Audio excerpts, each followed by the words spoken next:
those are issues that I am intimately familiar with. And I very much look forward to a future which will be a green future where we can go beyond fossil fuels and we can go beyond coal and so on. And I think that deal, not just at an abstract level, but at a very real grassroots level, will result in a much better life for the people of Hazaribagh.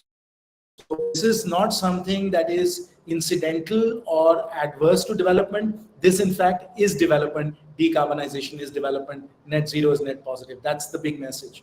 And I think the best way to go through that is obviously to use slides. Anjali and I share a common past at McKinsey, and of course, being McKinsey people or being former consultants, we all have to do charts. So if you'll excuse me, I will go through a few charts, and obviously happy to take any questions you might have at the end of it.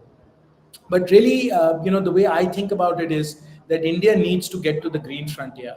The green frontier being the frontier where we are maximizing the use of digital technology. And in doing so, we will develop India to achieve net zero, and that's why I call it a net zero development model for India. Next page. Can we just get to them? Yeah. So one of the stark facts that we should be absolutely clear about is that carbon emissions have been climbing inexorably over the last few years, but they have crossed all sort of expected, and they're hitting levels that we had not anticipated would happen anytime soon. We think the levels would be hit 20 years from now, but they're hit right now. I remember that well when we were worried about parts per million. We had 121 parts per million, and this is the highest ever been in 200,000 years. So when you pump that much carbon to the atmosphere, you create a blanket around the earth, and the earth starts to warm up, and we are seeing increase in temperature, which is in the next stage. If we go to the next page, please. So what we are seeing is, if we look at 1850 line, which is temperatures that increased by 0.5 degrees centigrade over 1850 temperatures. But in the last just 98 years, growth of temperatures is accelerated. So we want now people are expecting that by 2030 we will have increased global average temperature by 1.5 degrees centigrade. And the various scenarios that people have, there's one scenario which would potentially reduce it also to 1.4. But any day you look at it, by 2100, temperatures will have increased by 1.5 degrees centigrade or so at a minimum, but much more likely they will increase by 2.5 degrees centigrade. So we are looking at a unprecedented rise in global average mean temperatures, and these temperatures not just rising in absolute terms, they are rising very, very fast. It's taken us 250 years to temperatures rise by, let's say, 1.5 degrees centigrade. But in the next 670 years, they'll rise by another 1.5 degrees centigrade, and that acceleration of warming is really quite terrifying. Next page.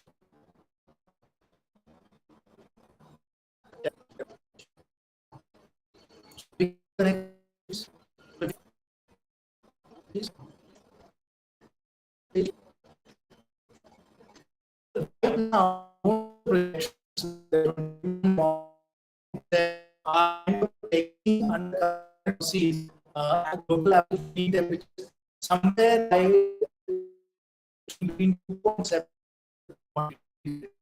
So that project now, as I said, between the pre-industrial era to now, it increased by 1.1 and going from 70 years, we by very, very and is good.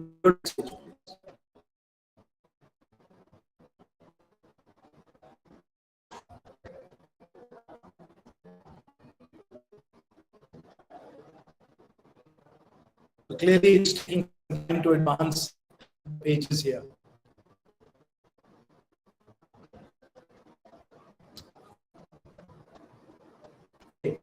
So I am seeing that there's a lot of comments here saying that you can't hear me properly. So what I'm going to do is I'm going to cut my video so that you can hear me better. Okay, so let me just cut my video. Okay, if I hopefully this is better audio now. If you can't hear me, just any comments, let me know whether the voice quality is improved or not. But basically, since temperatures are increasing as quickly as they are, extreme weather events are becoming much more frequent. So we are getting more droughts, we are getting more flooding, and you can see what is happening in Europe right now. And in Europe, we had last year a situation where there was widespread flooding. Everybody was very worried about flooding and concerned about what's going to happen because of overflow of rivers and so on. And those very same rivers this year have dried up. The Rhine has dried up, the Danube has dried up, and we have a massive once in 500-year drought in Europe. Last year we had a once in 100-year flood in Europe. This year we are having a once in 500-year drought in Europe. So these extreme weather events are just extraordinary in terms of how frequent they are and how big their impact is likely to be. The same thing is happening in India. We're getting more droughts, more floods continuously. So as temperatures increase, the variability of weather is increasing dramatically as well. Next page. What has happened, of course, in India is that we've had a very bad heat wave in April and May, and as you know from the temperatures and all of the data that people put out, we had the warmest April and the warmest May of 122 years. We've been keeping temperature records in India for 122 years, and as a result of that, April and May we found were the warmest Aprils and May that we've ever had in India. In Jharkhand, for example, we are suffering another very massive drought. The rainfall that we should have got in June and July did not happen.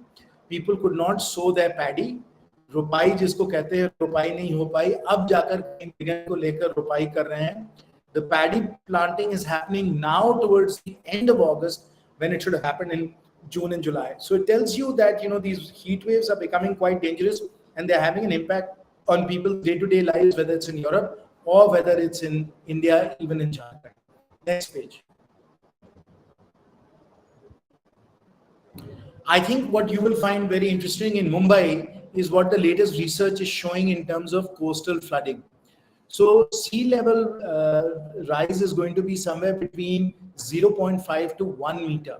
So because the Arctic is melting and the ice sheet in the Antarctic is also melting, what we're seeing is a continuous rise in sea levels as the world gets warmer. These ice sheets, these icebergs begin to melt, and obviously sea level rises. Now, sea level rise of 0.5 to 1 meter is bad enough.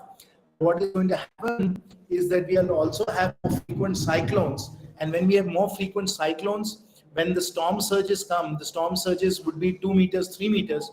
So already you're going to have 0.5 meter to 1 meter increase in flooding. And then, of course, we're going to get the storm surges.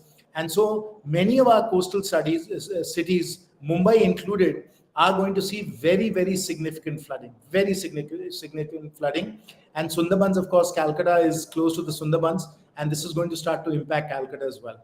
So if I own Mumbai real estate, I would start to get quite concerned. This is an assessment for 2050 of coastal flooding. This isn't even 2100. This is 2050. So just 30 years from now, a significant portion of Mumbai real estate is going to be experienced very significant flooding and very significant storm surges. So this is going to happen in our lifetime, and it's going to have a huge impact on our day-to-day lives. Next page. And as far as agriculture is concerned, many of our districts, 20% of our rural districts, are at very high risk of severe heat stress and extreme rainfall. And so the prediction is because of this extreme heat wave, we are going to start to see harvests dropping by 5 or 20%.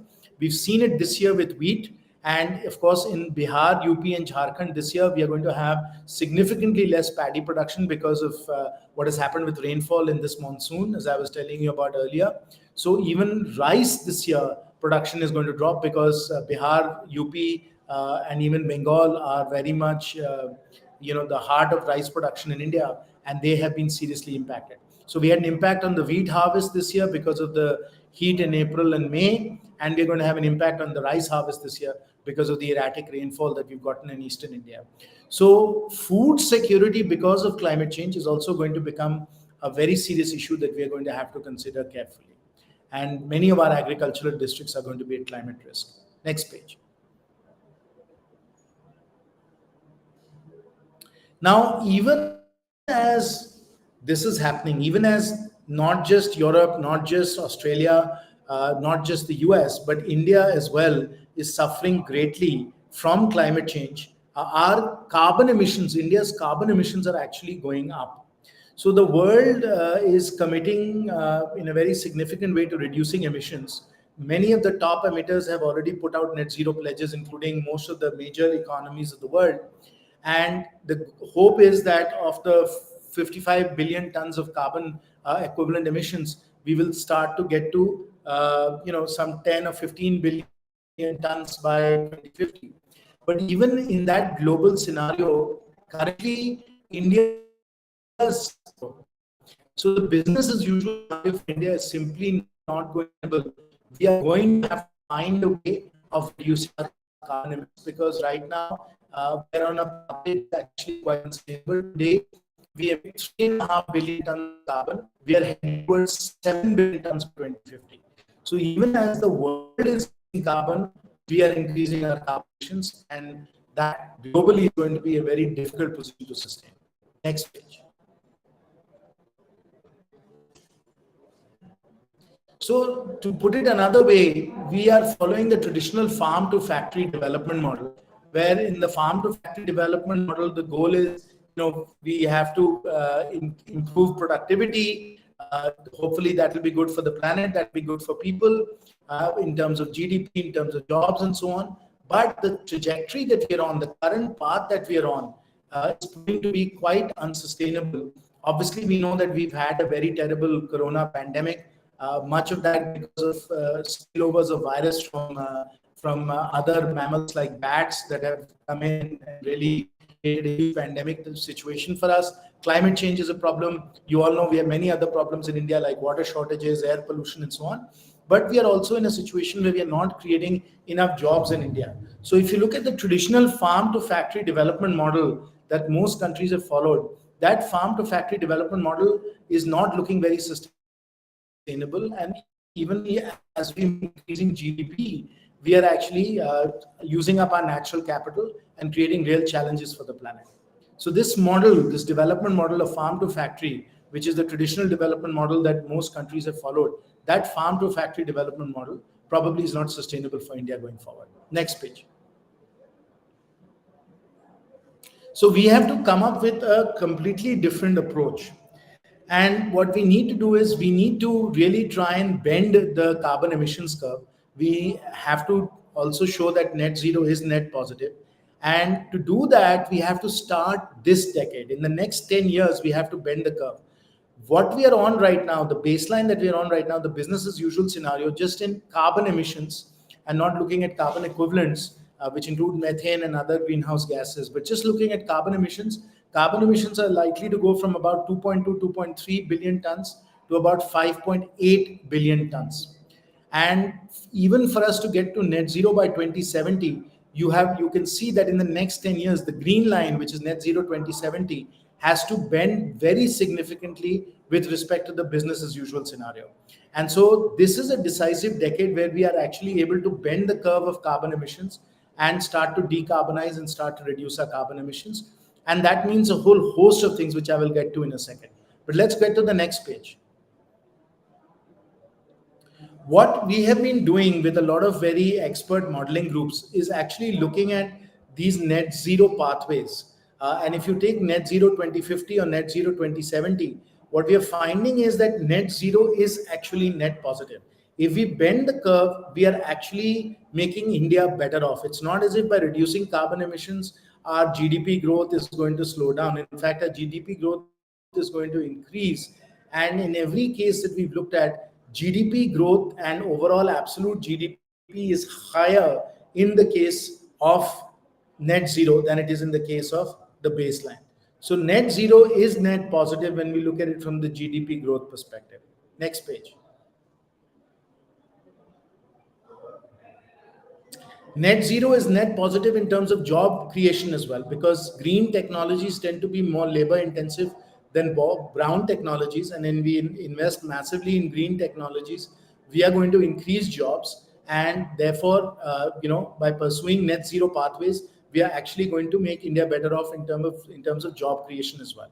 Next page.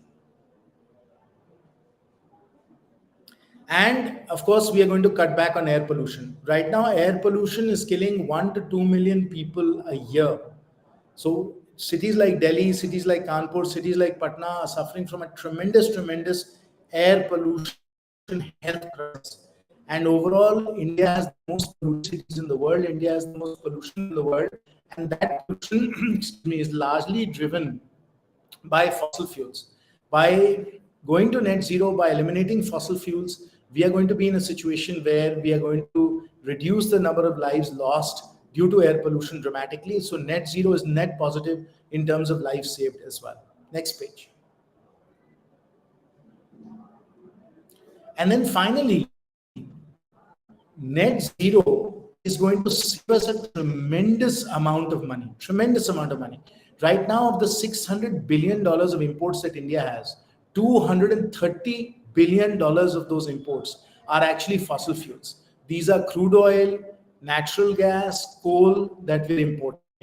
Once we shut down these fossil fuels, when we go to where we are using renewables to power our economy, we will be reducing by a tremendous amount the amount of fossil fuels that we are importing, and that will save us billions and billions of dollars a year. Under the base case that we have, where GDP continues to grow at about 4 to 5%, we will be having to import up over $1 trillion worth of fossil fuels to sustain our economy. So we've got to really economize on that, and that's what we're doing in the net zero scenario. Next page. So folks, we have to get away from the current model.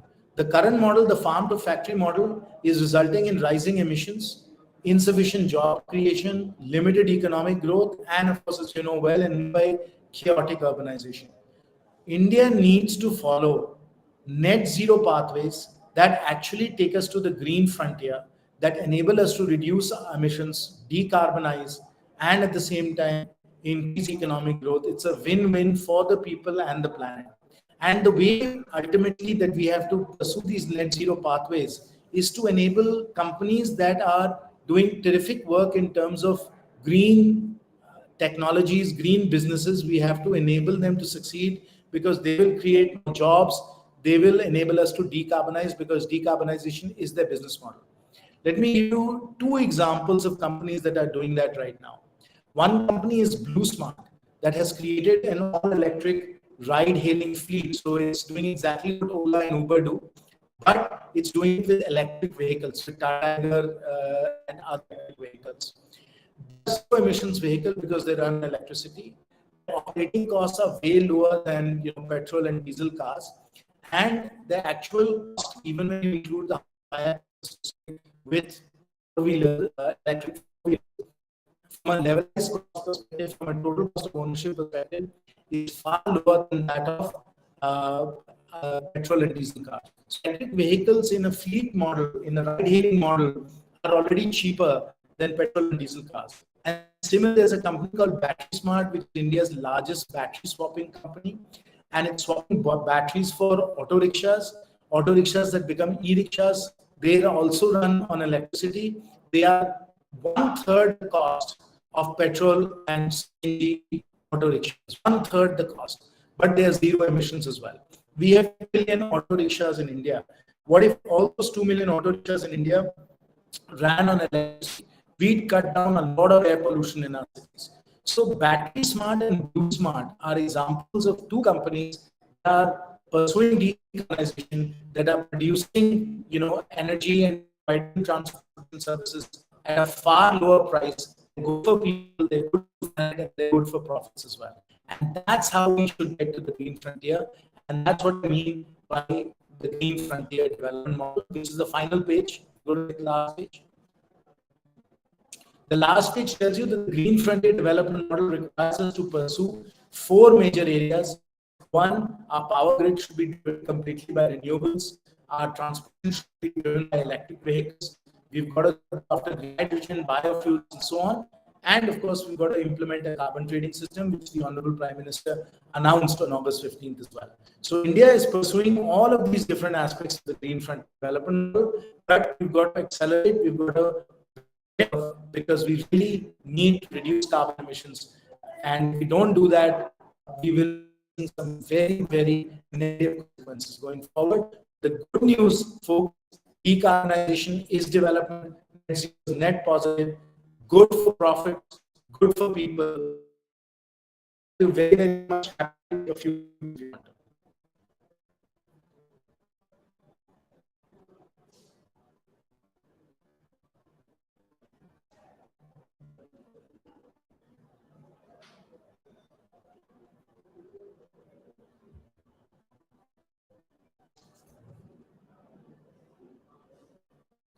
The names of the 2 companies that I spoke about are Blue Smart and Battery Smart. These are just 2 examples. There are many, many other companies, but I'm just giving you 2 examples of companies that are using zero emissions vehicles that are much more cost effective than their fossil competitors, and they are also generating very good profits. You can check them out. There are 2 websites that you can go to, the Blue Smart website and the Battery Smart website. Any other questions?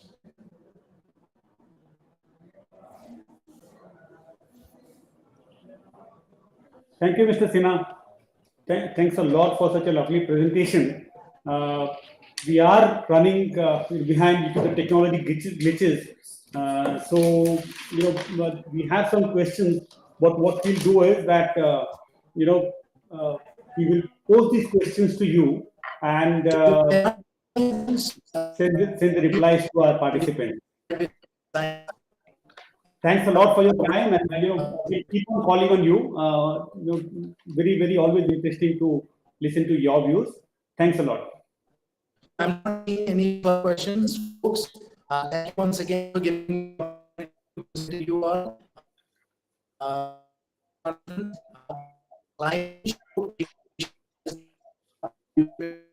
As well as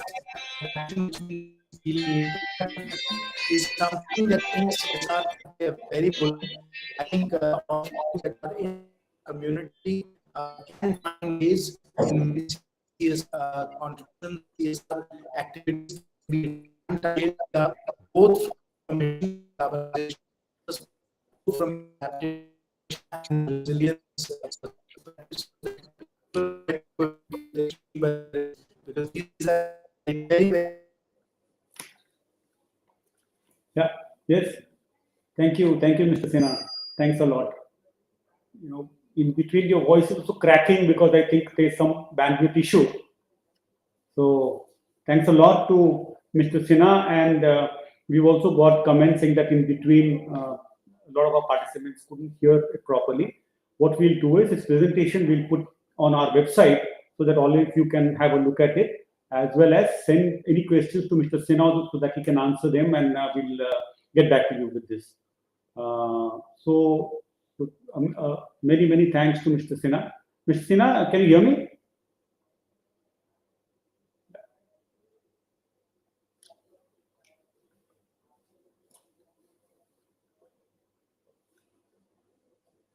Yeah.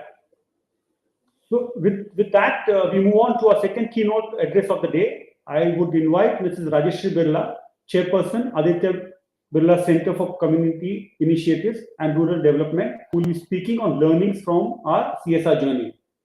I'll take a few minutes to introduce her. Mrs. Rajashree Birla is an exemplar in the area of community initiatives and rural development. Mrs. Birla spearheads the Aditya Birla Center for Community Initiatives and Rural Development, the group's apex body responsible for development projects. She oversees the group's social and welfare-driven work across the group. The footprint of center's work travels over 7,000 villages, reaching out to 9 million people. The Aditya Birla Group runs 20 hospitals and 5,000 medical camps, treating over 1 million patients. Its 56 schools pan-India impart quality education to over 46,500 children. Both its hospital as well as schools are not-for-profit institutions. Mrs. Birla is the chairperson of FICCI, Aditya Birla CSR Center for Excellence, Habitat for Humanity, and is on the board of the Asia Pacific Committee as well as Habitat's Global Committee. She is the chairperson of FICCI's first ever expert community on CSR. She serves on the board of directors, CSR Committee of State Bank of India. She is on the board of BAIF, Development Research Foundation, Pune, and on the advisory board of Hope Fund under the aegis of Nudge Foundation. She serves on the Akhil Bharatvarshya Maheshwari Education Trust, Indore. As a patron of arts and culture, she heads the Sangeet Kala Center, a center for performing arts, as its president, as well as International ABCPA, that's the Indian Institute Cheder, Aditya Birla Center for Performing Arts. In recognition of the exemplary work done by Mrs. Birla, leading national and international organizations have showered accolades upon her. Among these, the most outstanding one has been that of the Government of India, which bestowed the Padma Bhushan Award in 2011, and on Mrs. Rajashree Birla in the area of social work. In 2010, she was the recipient of the Global Golden Peacock Award for CSR.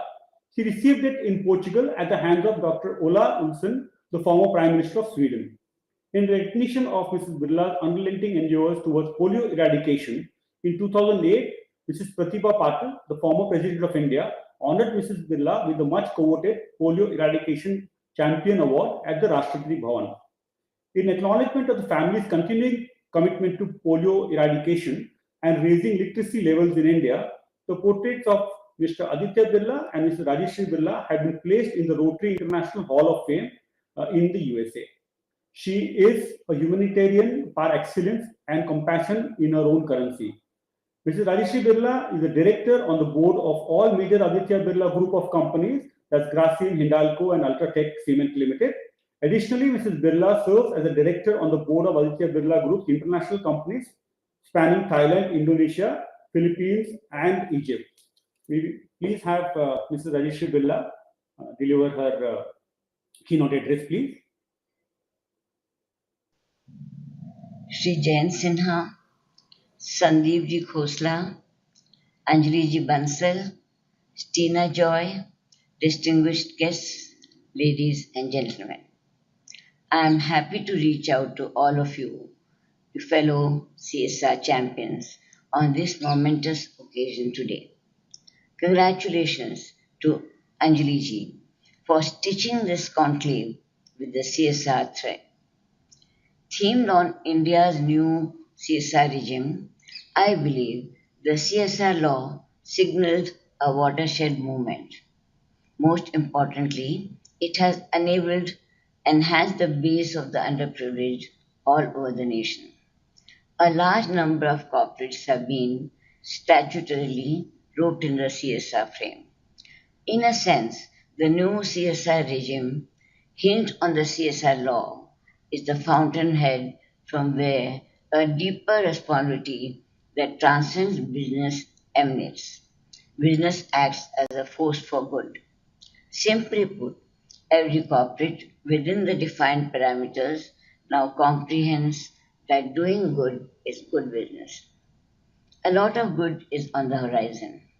India is in a sweet spot. We stand on the cusp of the country's leap economically and socially. India is forecast to be the largest growing economy with an estimated growth at 7% to 8%. The spectre of poverty is no longer looming so large. A World Bank policy paper estimates that only 10% of our people live in extreme poverty.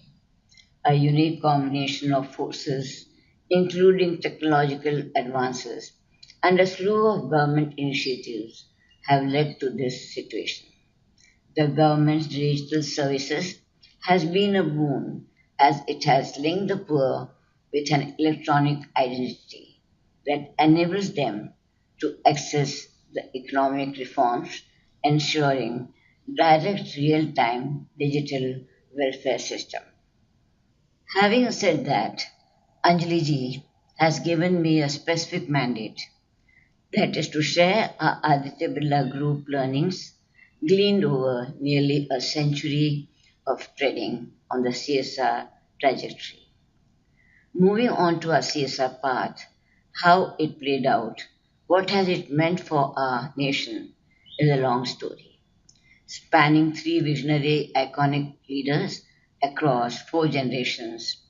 Pujya Ghanshyam Das Ji Birla, my grandfather-in-law, whom we endearingly called Daduji, Aditya Ji, my husband, and Kumar Mangalam, my son. Let me cut to the chase. It all began way back in the 1940s with my grandfather-in-law, Pujya Ghanshyam Das Ji Birla. He truly embodied the philosophy of simple living and high thinking. This philosophy also shaped his thinking on business and the role business plays in a society.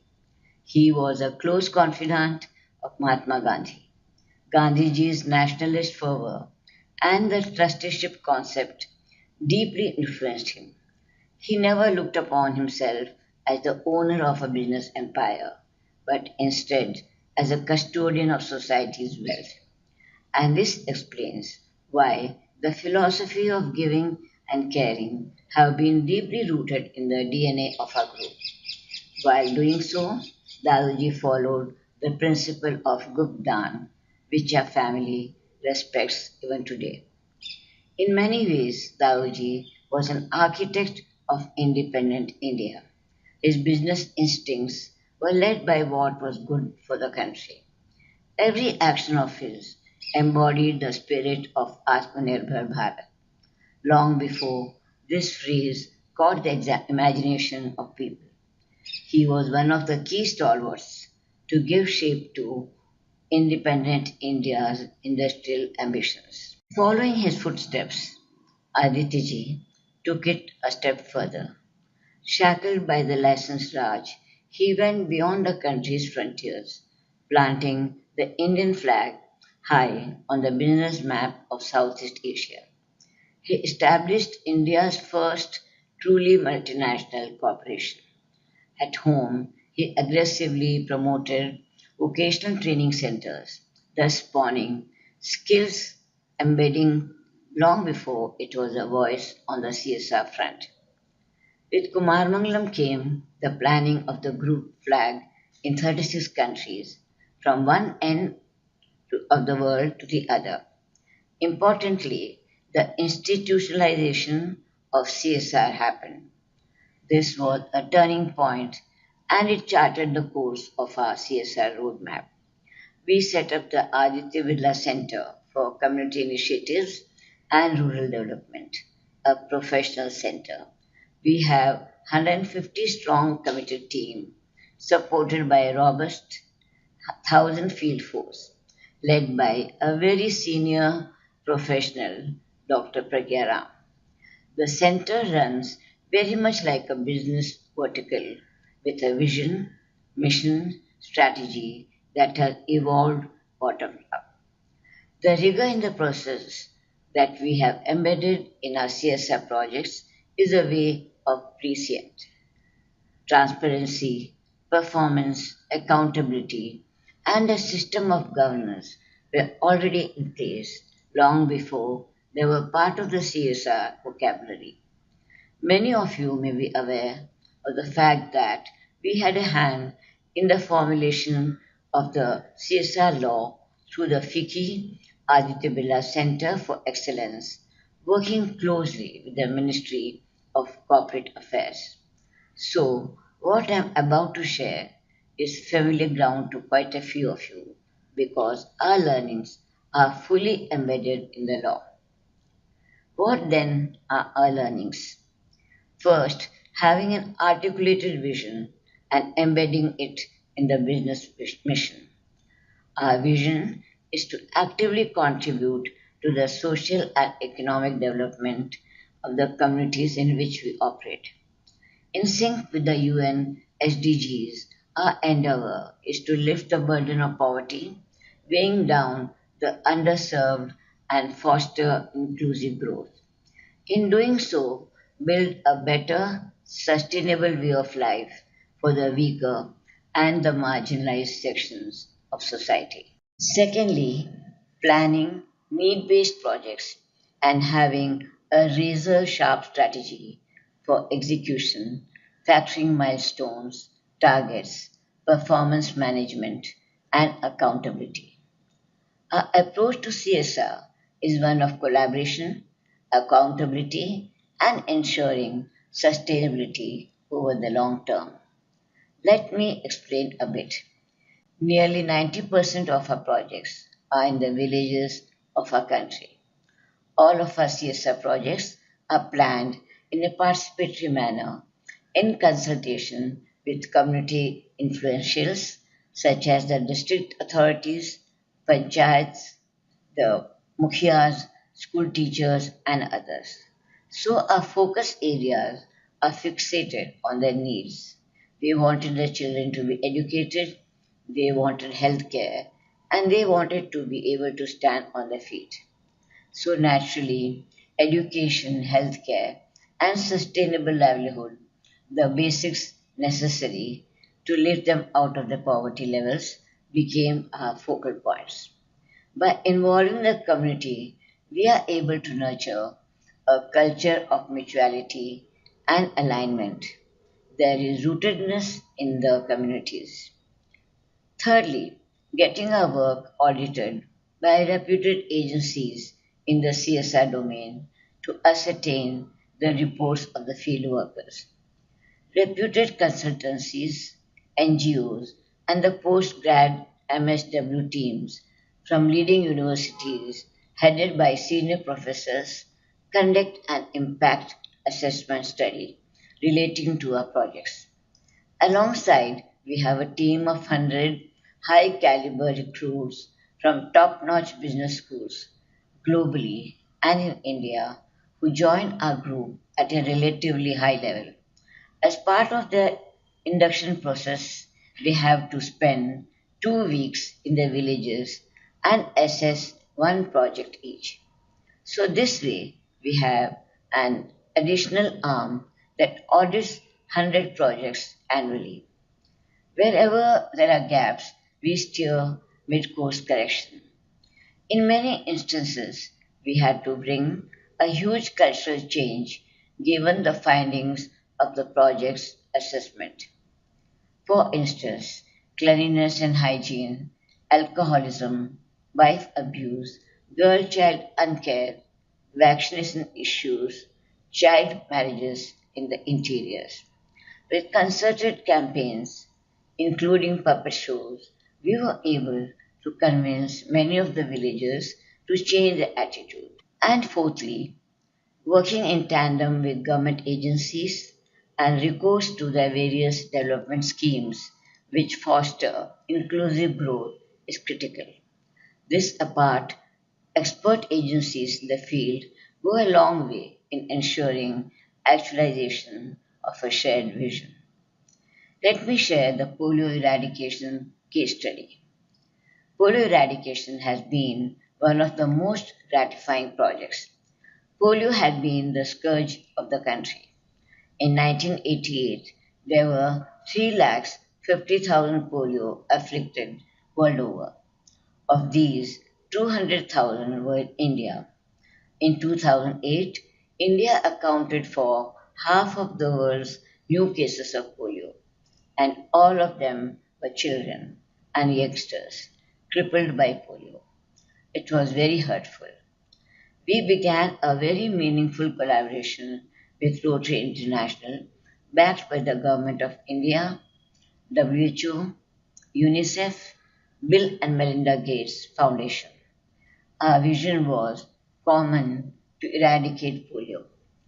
With the determination shown by all of us collectively to do whatever it takes to eradicate polio, we could see light at the end of the tunnel.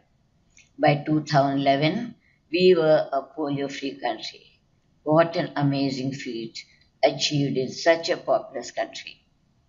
As all of you know fully well, today we have only two countries, Pakistan and Afghanistan, that are not polio free.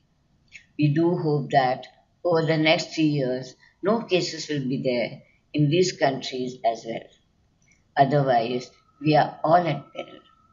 When migrants or even tourists come from these countries to India, the possibility of the carrying the polio virus always exists. It can easily transmit to our children. So, therefore, even though we are free of polio, we have to continue to administer the drops to every child from the age of 0 to 5 years. So, we are now supporting Rotary International to ensure the non resurgence of polio. Above all, for CSR to become a success, the best recipe is the energy, the passion, the commitment, and the resoluteness to make a difference to the underprivileged. Being engaged with the underprivileged people and in our own humble way, trying to change their lives has been and continues to be a soul lifting experience. It's beyond words, the change is palpable and transformative. From despair to hope, from servitude to self confidence, from a life of dependence to a life of dignity and self esteem. In fact, without community initiatives, our group journey, says Kumar Mangalam, my son, would be incomplete and our achievements less rewarding. Thank you and God bless.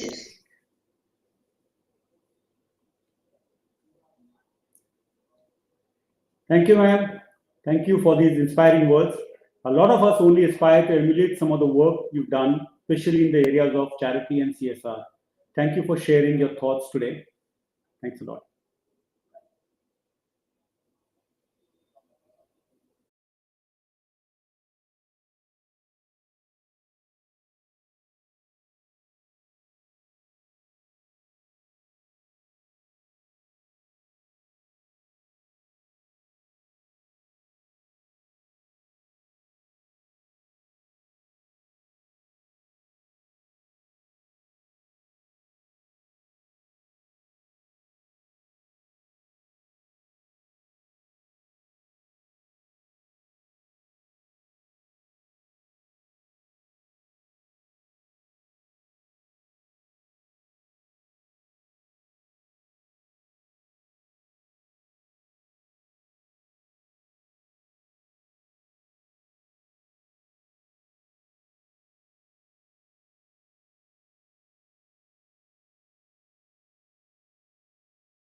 Hi, everyone. Just stay with us. There are some technical issues. The rest of the panel members are just joining us.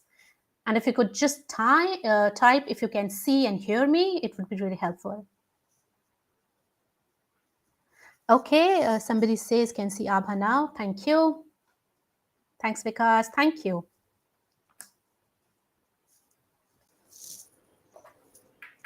I can hear you, Aabha, and see you both. Absolutely. Perfect. So till the time, I think Ritesh will join us. Let's not keep the audience waiting. But maybe Mr. Bahram Vakil, because I think we lost the connection in between. Maybe quickly, you talked about 3 or 4 important aspects of the amendment. If you could reiterate for the benefit of the audience. Yeah, though Aabha, I think we finished mine. I was lucky it ended. Okay. While it was on, I think in interest of time, let Naushad start. Okay, perfect.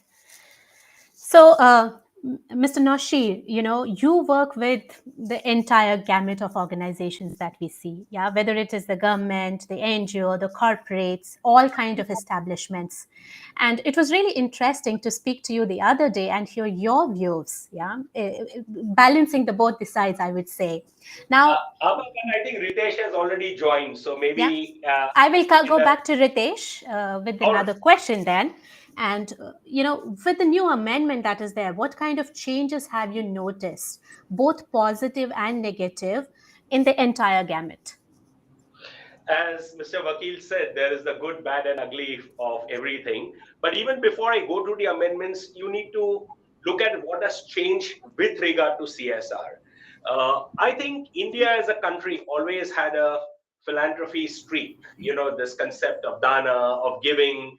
And as Mrs. Birla also alluded, that long before CSR, there was this concept of trusteeship of wealth.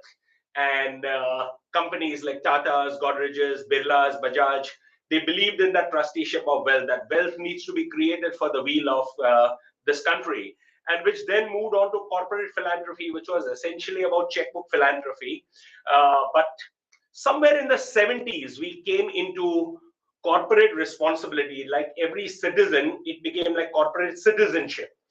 And today, while CSR is mandated under law, the world has moved beyond CSR to corporate shared value and corporate sustainability. And CSR is actually only a component of corporate shared value and corporate sustainability. The negative side of the whole thing is the positive side, of course. I mean, there's trillions of rupees that has come out. But the negative side is excessive compliance, and it's been reduced CSR to mere arithmetic. You meet this criteria of net worth, profitability, 2% has to be given for activities listed under Schedule 7, etc. Now, 2014, as Mr. Vakil rightly said, was show or shame. CSR today, corporate social responsibility, C has now become comply, and S has become, instead of social, strictly, and our responsibility has become rules. So comply strictly by the rules. That's what's happened. But let's look at the good side of the 2021 amendment. The good side is, yes, it has now been made it a board-driven process. There is a CSR committee of the board which recommends, but ultimately CSR has become a board-driven process. The conversation of CSR has moved to the boardroom and not left to the CEO and the CFO and some advisory committee, etc. In 2020, the difficult COVID year, there was a move that only Section 8 companies will be eligible as CSR implementing agencies. Very luckily, the company CSR amendment rules has included all 3 categories: trust, society, Section 8 companies. So we are very grateful for that happening. Admin cost clarity has come in, that the admin cost cap of 5% is only on the companies. I'm amazed that even to this date, companies try to impose it upon their implementing partners, that make sure your admin cost is not more than. And they say, but how do you ask us to run an education program? Are we supposed to pay teachers a salary or not? Teacher's salary, a doctor's salary is obviously a program expenditure. So that's the good part of it, which has happened about admin costs. And the important thing is, under admin cost of designing, implementation, and M&E has no cap in it. So, I mean, you can spend more than 5% also on designing, which is on strategic planning. I mean, you can't be undertaking a huge CSR activity without strategy. So it's left. So there are only caps of 5% on admin costs and 5% on impact assessment. But designing, which is essentially about strategy, implementation, and M&E, there's no cap on that. So, I mean, considerable amounts can be used by the companies. Ongoing project has finally been defined for us, that it's a period of 3 years, not counting the year of implementation. So it's 3 + 1. The proposed criminalization of non-compliance has also been taken away, the jail term with it, but still the penalties are substantial. It's 1 crore or twice the amount unspent, whichever is lesser, for not spending the money. And all officers of the company, which would include even your CFO, would have to pay a penalty of 2 lakhs or 1/10 of the amount, whichever is less, etc. So the penalties continue to remain a little harsh, but yes, the criminalization part. Now I'll come to the not so good part of CSR. The not so good part is, when implementing agencies want to register, they have to be either a trust society or a Section 8 company, track record of 3 years, that's fine. They have to fill up a form called CSR1.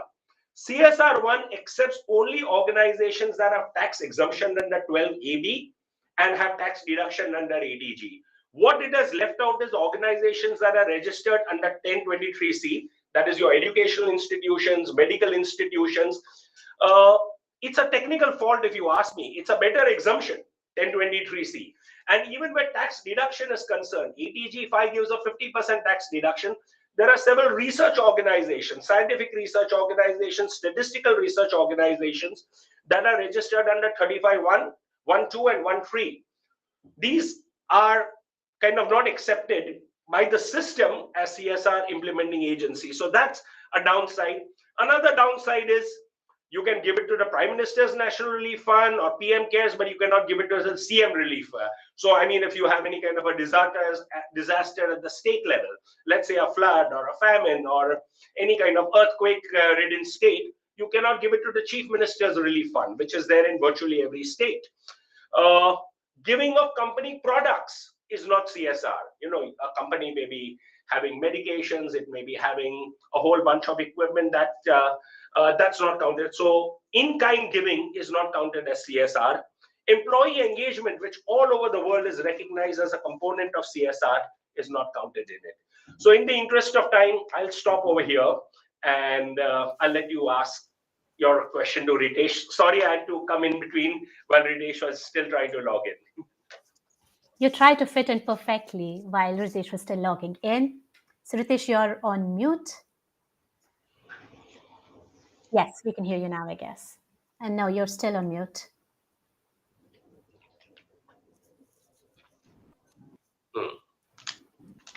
I can hear Aabha. Are you able to hear Aabha? Now it is perfect. So Ritesh, while you spoke earlier also, somehow, but for some audience, reason I can't hear Aabha. If I'm audible, correct? Yes. Okay, I will then go ahead. You're audible. Okay, I will then go ahead. So Aabha, let me start where I was trying to speak earlier, and then all of us got locked out of the system. So from my perspective, as I was reflecting on what Mr. Vakil spoke, I think it's a fabulous initiative that as a country we adopted in 2014 to get resources from India Inc. to support a lot of development of the country using a set of funds across organizations.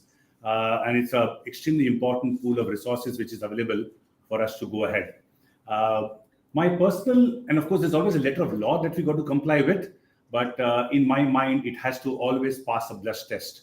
And all of us as corporate leaders have to ensure in our boardrooms and in our various committee meetings that we are complying to the letter of the law, but we at any point in time ensure it passes the blush test, that what we are doing is genuinely helping the needs of the country, and it's not something which is in benefit of our business strategy or for that matter dedicated to benefit only our employees.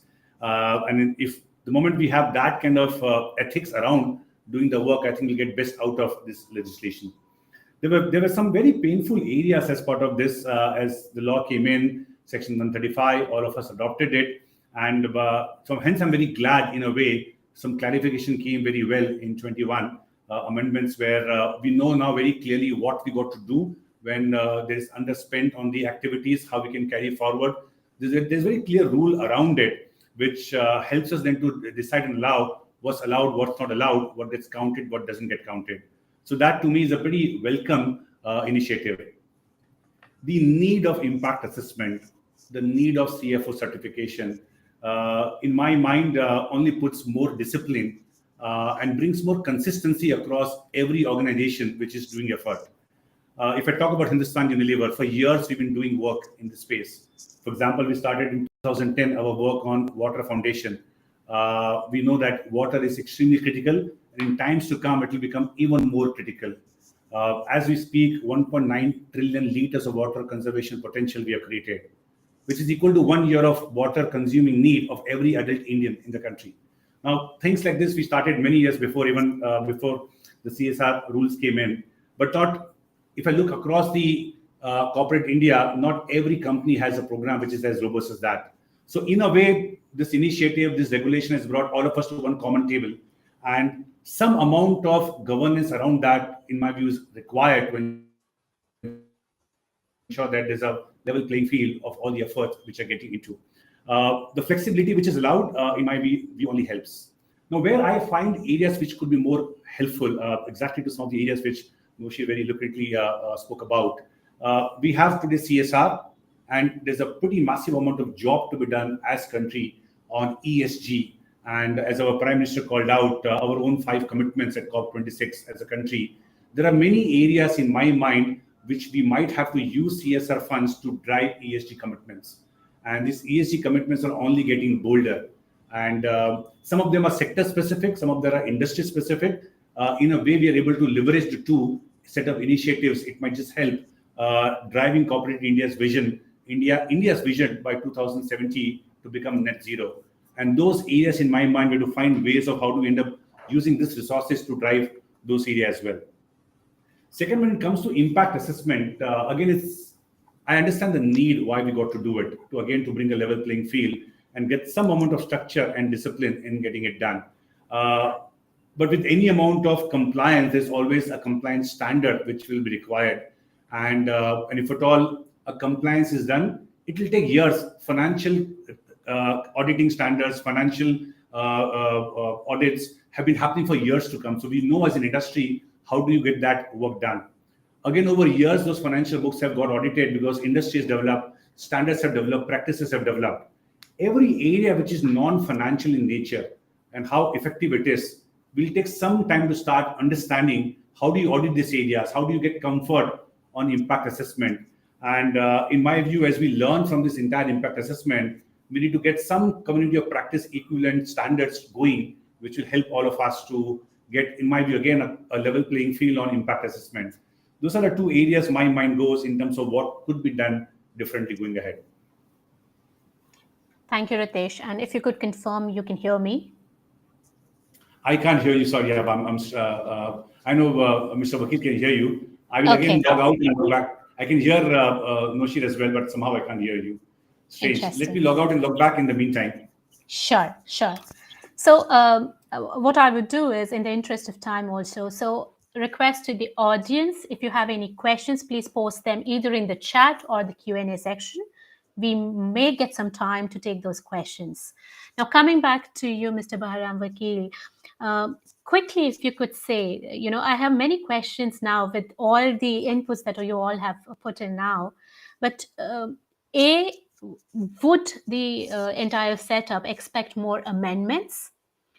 B, what is the suggestion you would like to give right now with the current amendments to the government, to the corporate, and all the partners who are working together?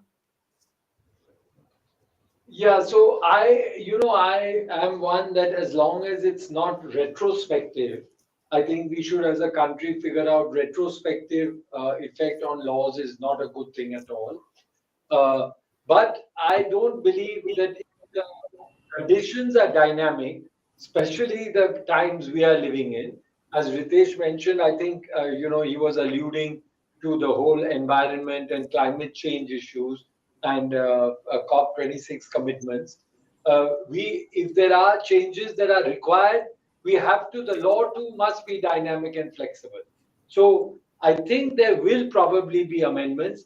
Let me take a small example. You saw the slew of amendments during COVID. Now, I'm sure all of us appreciate those. Those were very much needed. So that's my take on amendments.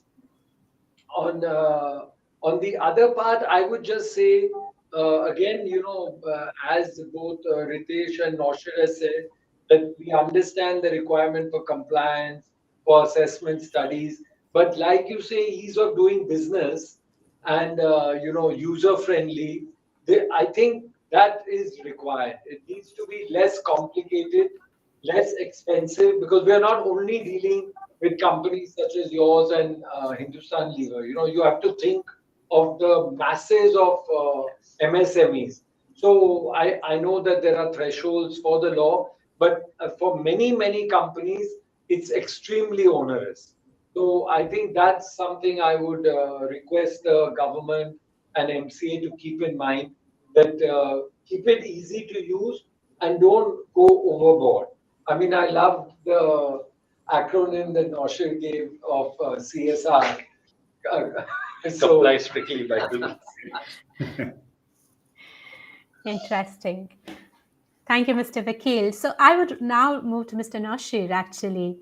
Maybe something more interesting will come up in terms of the acronyms. So what is the suggestion? Same question for you also. Yeah, your suggestion with the current amendment to the government, the corporates, and the partners. For government, I would echo what my friend and colleague, Mr. Vakil, has said, that just as the business mantra is ease of doing business, let there be ease of doing good or ease of doing CSR. I think government should work towards that. Compliance is essential, regulating is essential, but I think we should remove the control angle. And there is a degree of control. I mean, so the government's job is to definitely regulate, but it should not get into control mode.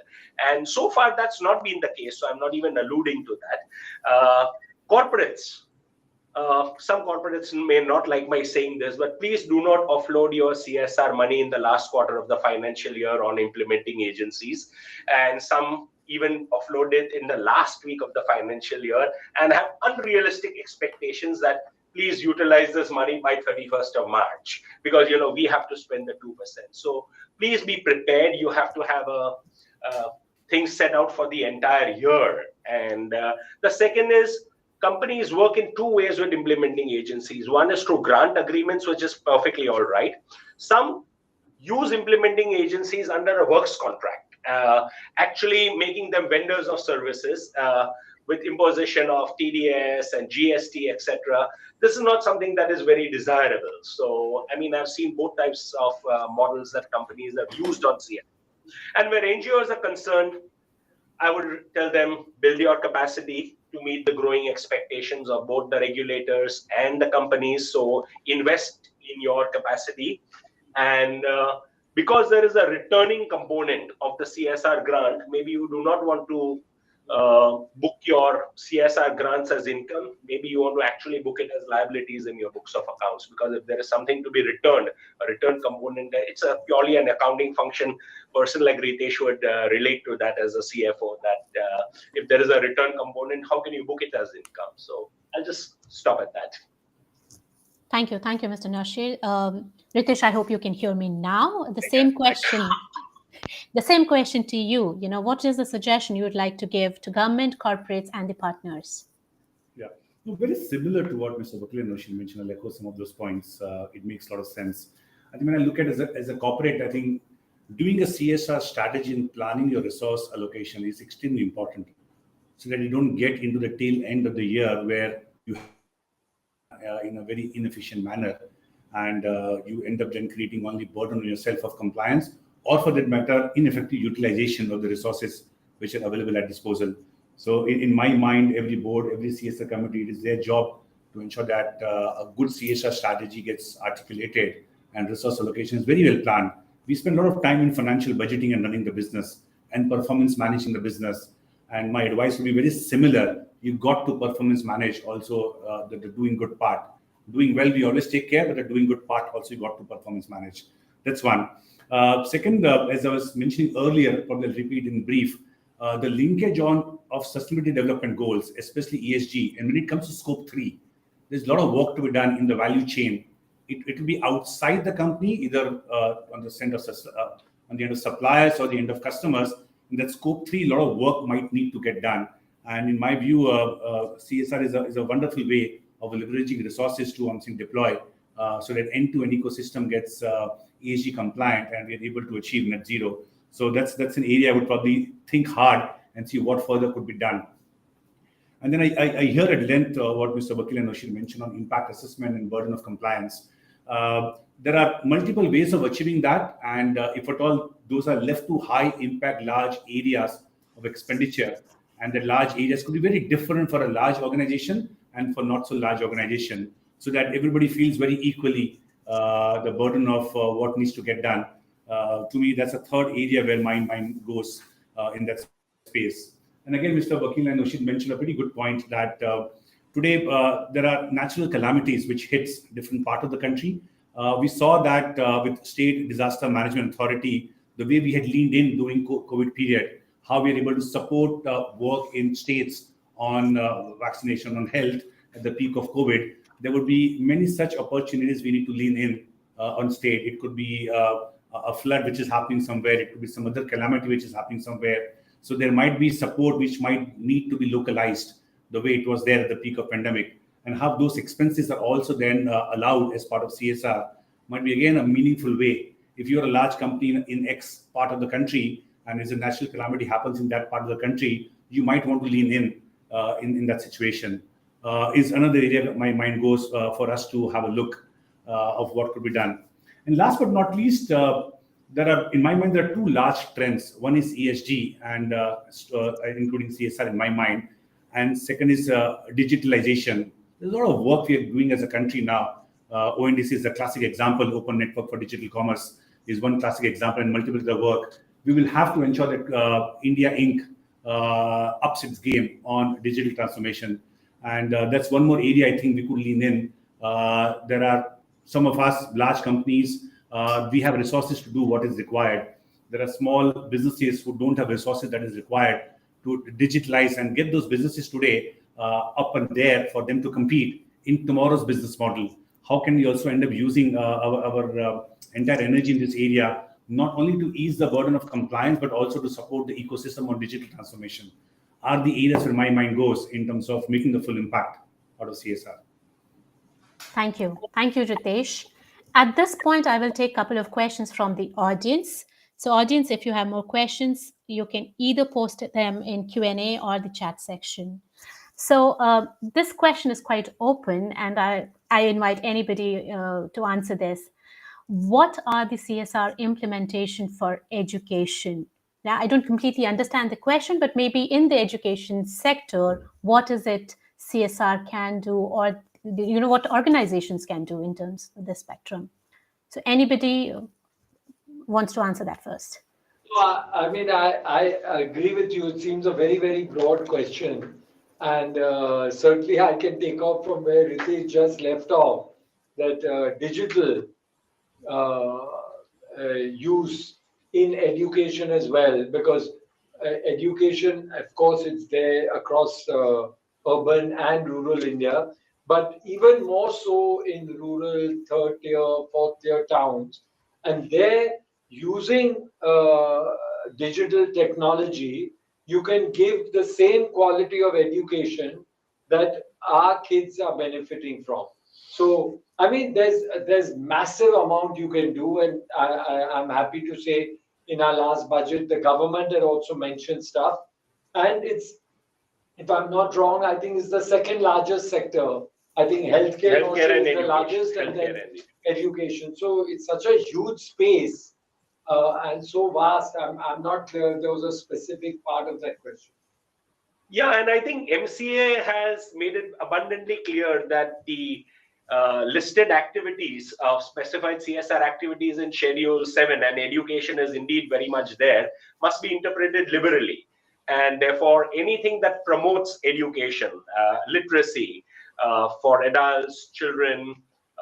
So there's tremendous scope for using CSR funds for promoting education in this country, in all forms of education, including for skill building, livelihoods, etc. Absolutely. And I take up the next question. It is actually addressed to you, Mr. Nashir. How does he look at the need of strategic CSR investment by firms to co-create lasting impact, emphasizing on sustainability, scale, and future of strategic CSR for the next decade? That's a very loaded question, but I think whenever we think in terms of strategy, then this is not for something that is a one-off. You obviously, when we talk of strategy, we are looking at a minimum 5-year plan or something like, something that you want to change very drastically. And it can include everything from infant mortality to, educational system, etc. So this strategy is something that has to be left in the hands of experts. So neither corporates know much about how to strategically deal with a healthcare problem or a healthcare issue or its education.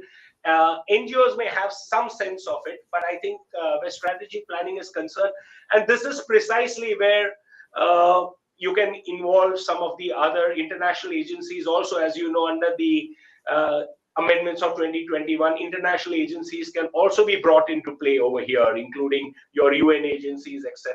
So there is a tremendous role that some of these international agencies can also play in helping India take this agenda forward to use CSR funds in a very strategic, scalable, and sustainable way. The 3 S's, if I may use it: strategy, scale, and sustainability. And here we got our acronym, the next one. Thank you. So audience, reminding you once again, if you have your questions, you can paste it either in the chat or Q&A section. Maybe at this time, I come back to you, Ritesh. Yeah. With the new amendments, there is a lot of onus on the CFO. Yeah, you as a CFO, how do you look at this? A lot of responsibility on your shoulders. Yeah. So this is what I was alluding earlier, that even if it was not required for a CFO certification, in my mind, the level of rigor and discipline I would deploy in ensuring that the money A is getting spent and B's money is getting spent in line with what the board and the CSR committees approved as list of approved projects for the organization to do. That's what essentially as a CFO has to certify. And to me, even without a certification need, in my mind, that's a job one needs to still get it done. The certification only allows that. Now this will end up happening consistently across organizations, and it just brings one extra level of, I would say, structure and compliance to it. So in my mind, this is not something new and not something different one would need to do. It's more on impact assessment, where the level of discipline that one needs to deploy and the level of work one will end up doing will be more, but not on CFO certification. And it's again important both with ESG and CSR. Where does it sit in the organization? And then somewhere it has been chosen to decide to sit at the CFO, because somewhere between a legal head in an organization and a finance head in the organization, governance, stewardship, compliance does sit. So I think it's again a pretty logical place where the requirement has been set, even for non-financial area of work out here, that the money is deployed in the area where it was intended to be spent. So in my view, it only brings more consistency across corporate India. So I would be completely cool about it. Great. That's a good attitude, even if you're not really happy about it also. Okay. Now, I would like to ask another question, maybe till the time audience is ready, is, I feel that in a siloed approach, we cannot really help and we cannot have the community set up and the built up. Yeah, we already see the collaboration. That's how Mr. Bahram, Vakil and Mr. Nashir are sitting together. That is a sense that there is collaboration. Now, as the bigger, larger corporates, and we have a lot of MSMEs, SMEs and all who would be eligible for CSR spend also, how do you see the larger organizations can collaborate, if at all they can, or kind of become the experts in terms of domain of CSR? And how do we collaborate in this space? Since Ritesh is not there, maybe I start with Mr. Vakil, that what kind of collaborations can we do in the CSR space? Yeah, I think that's a great question. And in some ways, when I was saying that, say, your Tata Motors, or I mean, take any company, and then you decide, I want to go into skill building, or if you talk about HUL and their entire ecosystem, then naturally they will spend a lot of their strategic and scale building around their communities in their areas of expertise. And in many ways, Aabha, you'll agree that is collaboration, because it's a win-win situation for all those MSMEs and the subcontractors, etc., and the corporate itself. It's building skills and revenues and sustainability for the small guy, from the individual to the MSMEs. And for you, of course, you're getting, whether it's good employees, good contractors.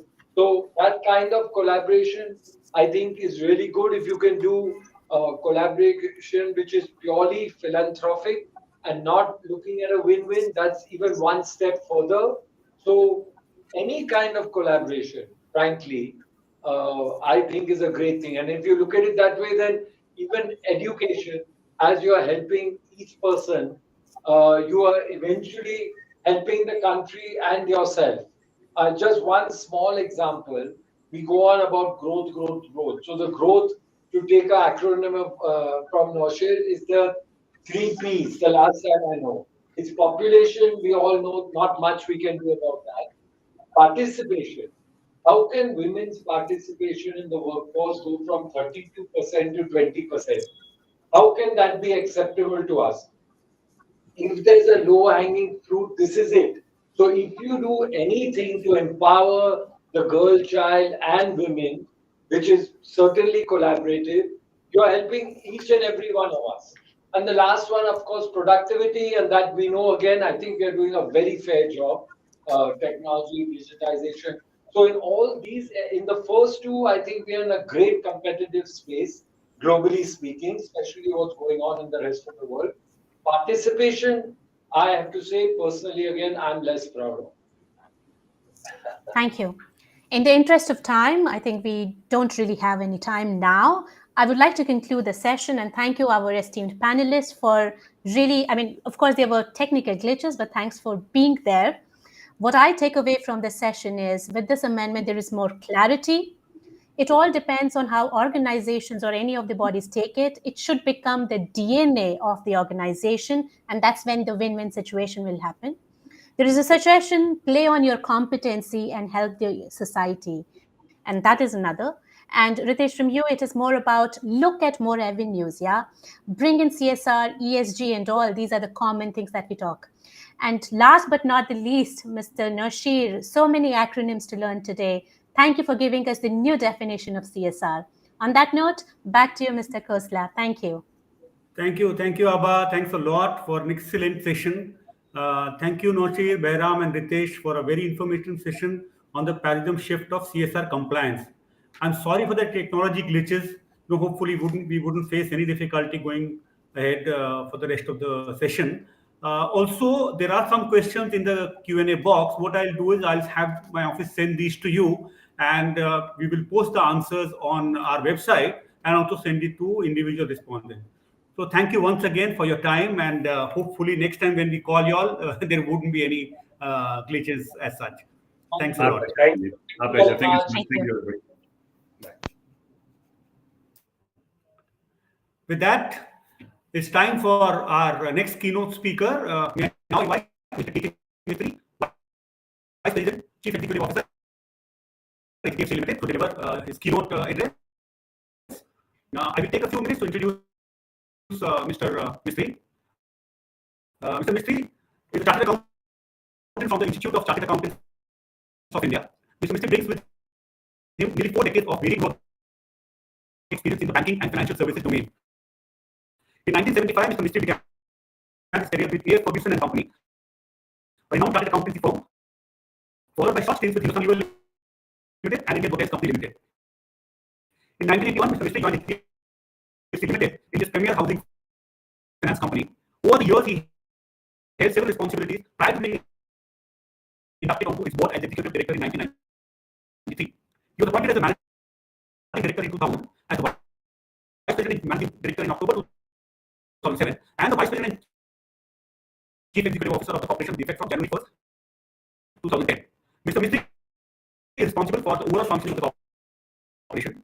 Mr. Mistry is also non-executive chairman of HDFC Ergo General Insurance Company with effect from March 11, 2022.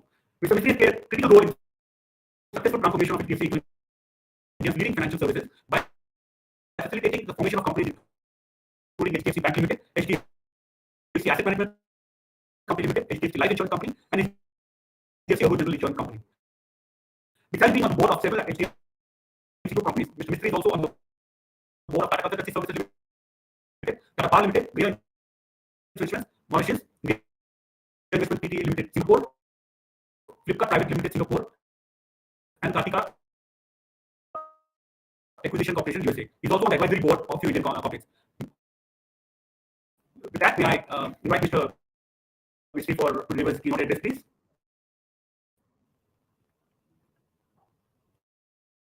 First of all, a very good afternoon to all of you. It is a great pleasure to speak to you today. And at the outset, I would like to thank both Anjali and Sandeep and the Bombay Chamber of Commerce and Industry for inviting me to speak at this CSR conclave.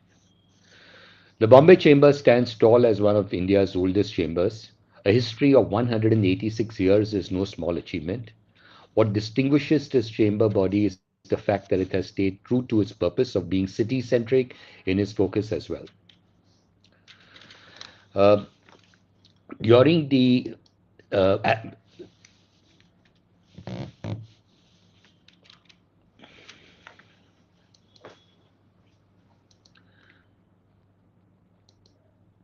I will divide my talk into two broad topics. In the first part, I will provide an overview of CSR in India, some of the social initiatives corporates are undertaking, and my suggestions on what the CSR focus areas could be going forward. After that, I will talk about the growing importance of ESG as it is becoming an important investor criteria for evaluating companies. I will touch upon the role of the board in overseeing CSR activities.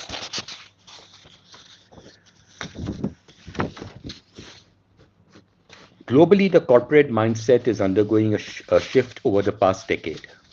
While profit remains a priority, the idea that businesses should be doing more to positively impact society has started to resonate across boardrooms.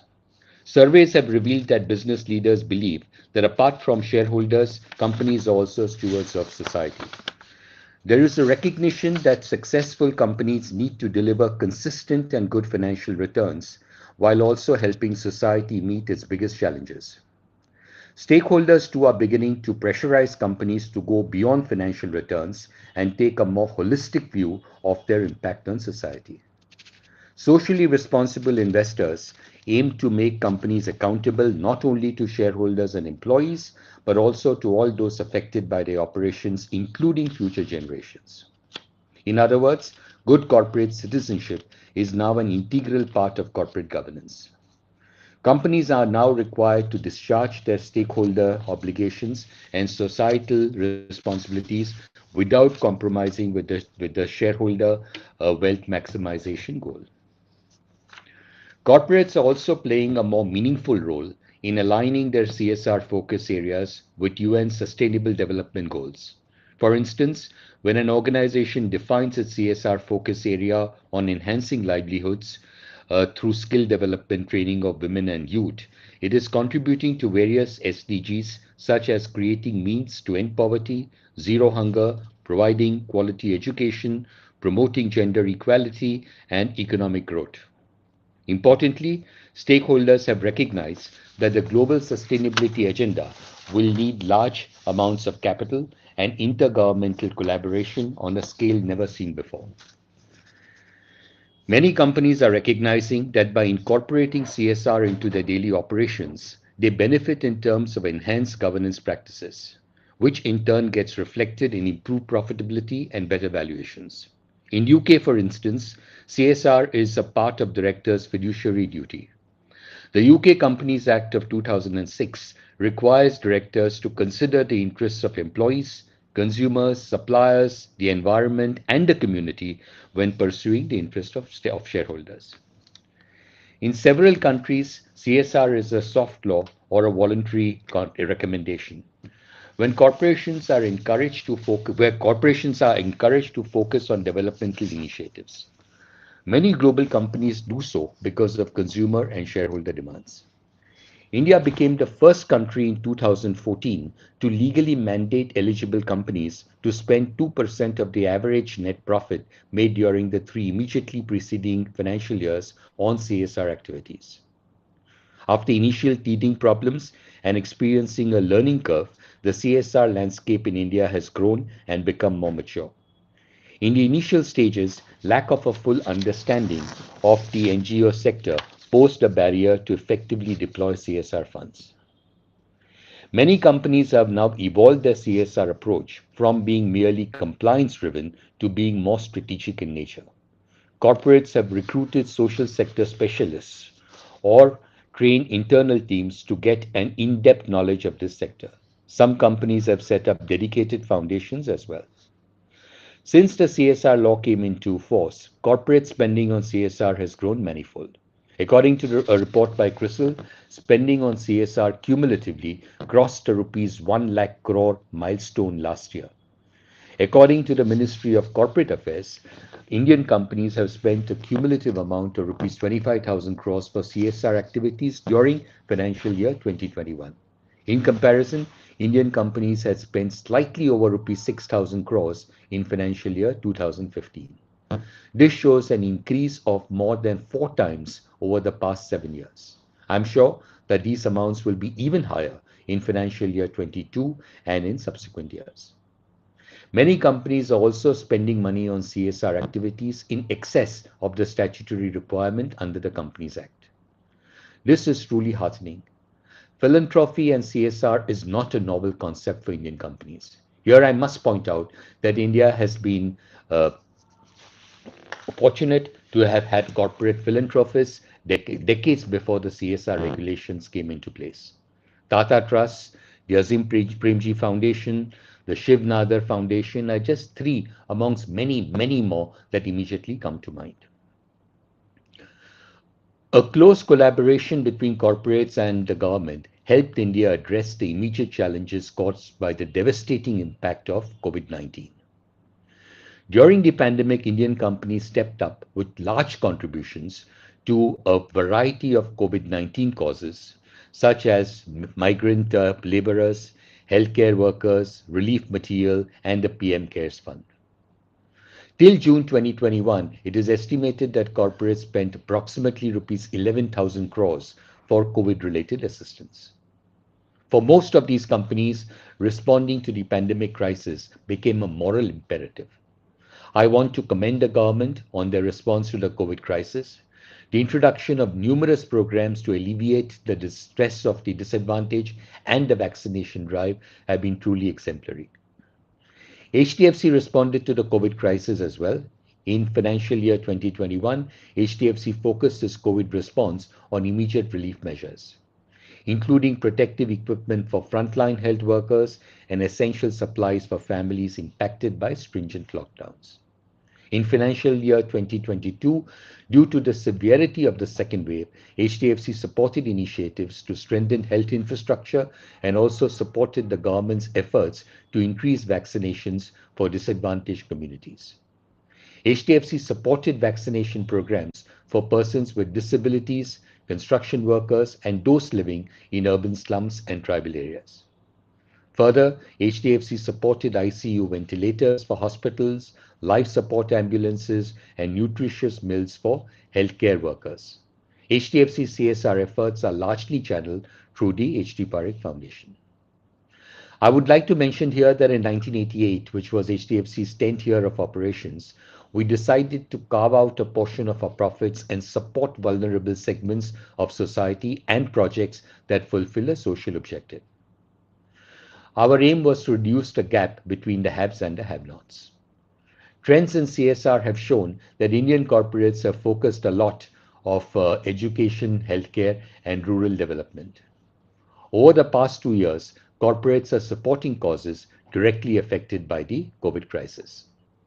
Strengthening healthcare infrastructure and supporting measures revolving around creating livelihoods remains a priority for many corporates. I will now touch upon some of the CSR issues that corporates could focus on. Firstly, for India to achieve sustainable economic growth, job creation is a must. Focusing on supporting quality education and skilling is critical if India is to achieve sustainable economic growth. India needs to focus on training its youth in both technical and vocational skills, as many organizations struggle to get job-ready employees. A public-private partnership is the best way forward. We should not lose the advantage of our greatest strength, which is our demographic dividend. According to India's Skills Report 2021, only 45.9% of graduates are found to be easily employable. To ensure inclusive development and reduce the employability gap, there is a need to support educational programs that include technical skills, digital skills, and other prerequisites pertaining to employment and livelihood. Secondly, for a consumption-based economy like India, sustainable growth hinges on the success of financial inclusion. India is vastly underpenetrated compared to developed markets, be it in mortgages, insurance, mutual funds, consumer credit, or almost any other financial service product. Hence, CSR funds could be focused on developing financial literacy, digital literacy, and financial planning to ensure greater financial inclusion. Many banks are in fact focusing on increasing financial literacy in unbanked areas as part of their CSR objectives. The third thing which I think corporates could do, and this is something which has always been very dear to my heart, is on senior citizens. Unfortunately, senior citizens and their critical needs are outside the CSR scope of most corporates. I believe that it is the society's duty and society's obligation to provide economic and emotional security to the often neglected elderly people. There is a need to create greater awareness and incentivize corporates to earmark a small part of their CSR funds to the cause of elderly people, especially old age homes. More such causes which currently do not get the limelight could also be evaluated. Fourthly, larger states of India inadvertently get a major share of CSR money. In financial year 2021, for example, 80% of CSR spending went to 10 states. The top 5 states were Maharashtra, Gujarat, Andhra Pradesh, Karnataka, and Uttar Pradesh. This could be because of the fact that many companies prefer to cater to the surrounding local areas where they operate. Various stakeholders need to collaborate so as to find a balance between addressing the needs of local communities while also contributing to development of aspirational districts in smaller states, especially those located in the Northeast. Fifthly, one of the challenges faced by companies is the inability to find suitable NGOs for identifying and implementing some complicated products. To build a larger pool of competent NGOs, companies need to provide financial and non-financial support to the capacity building of NGOs. Funders must also insist that NGOs invest in organizational development, leadership, and importantly, strong governance practices. No reputed corporate will want to partner with an NGO whose governance practices are perceived to be weak. Companies should insist that NGOs accumulate operating surpluses to build reserves. During periods of crisis such as the pandemic, many NGOs did not have sufficient reserves to sustain themselves through this difficult period. I will now address the current hot topic, which is ESG. At a broader level, CSR initiatives come under the social umbrella of ESG. In recent years, ESG is becoming an important criteria for evaluating a company. It is becoming an essential component of good governance, business strategy, and value. Through my interactions with investors, it is becoming clear that some of them are increasingly embracing ESG in their investment decision-making process. A study by McKinsey that examined the link between ESG and value creation found that a strong ESG performance can help companies tap into new markets, reduce costs, reduce the risk of regulatory interventions, and increase talent retention and employee productivity.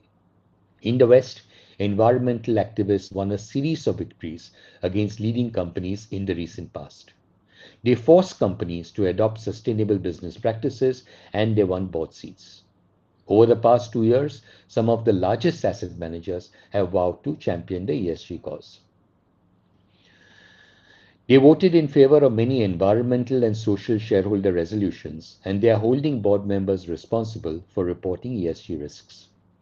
Many companies have been working proactively for years to integrate ESG criteria into their business models as well as in their financial reports. We have to always remember that the ESG goal keeps changing from time to time. Since the Russia-Ukraine war erupted, carbon emissions are less of a concern, while energy price-induced poverty is obviously a much bigger worry. Prior to the war, some investors excluded defense companies on moral grounds. However, due to the conflict, some of the Western governments became major suppliers of weapons to Ukraine, which was supported by their voters. Public opinion is changing with the realization that countries require defense manufacturers to protect their sovereignty.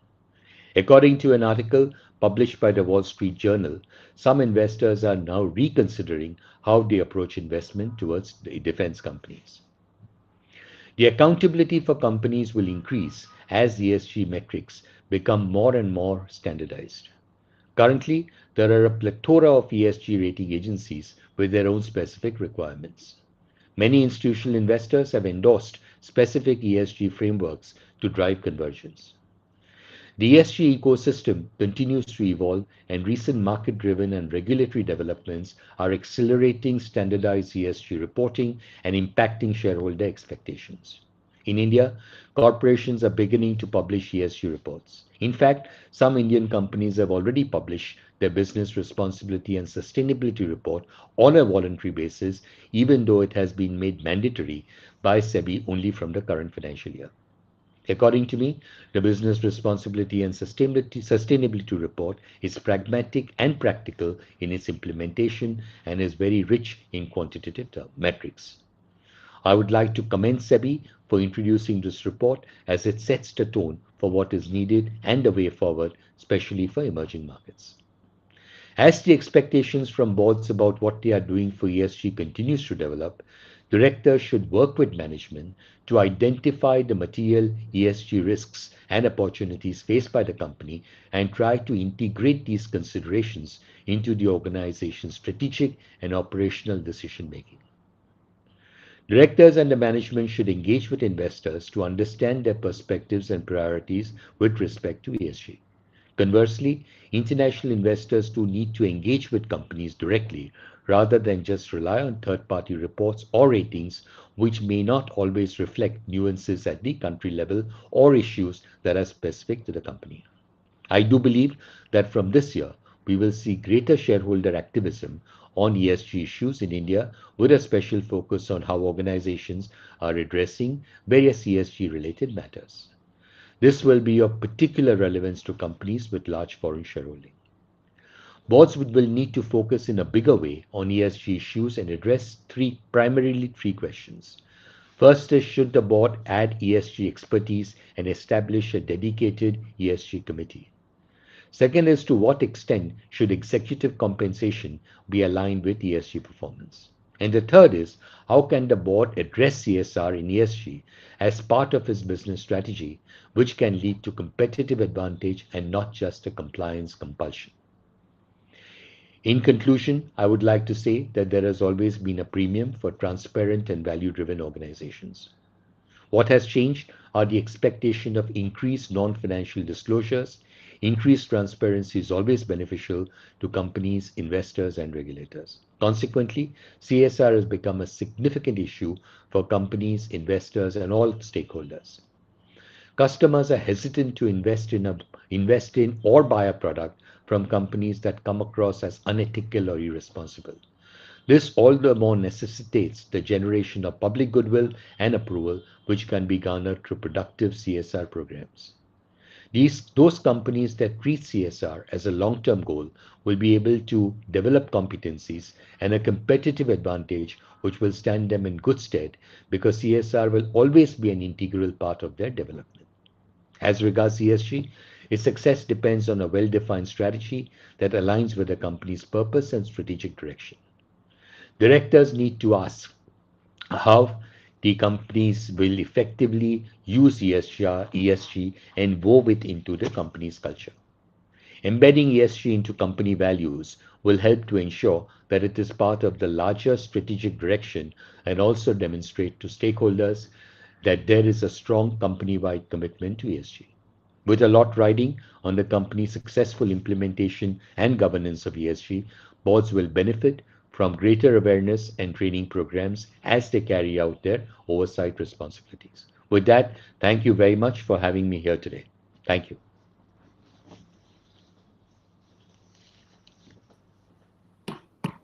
Thank you, Mr. Mistry. Thank you for the inspiring words and telling all of us as to what should be done, especially taking care of senior citizens. I think that's one of the key takeaways, at least for me, where we should have companies concentrating on.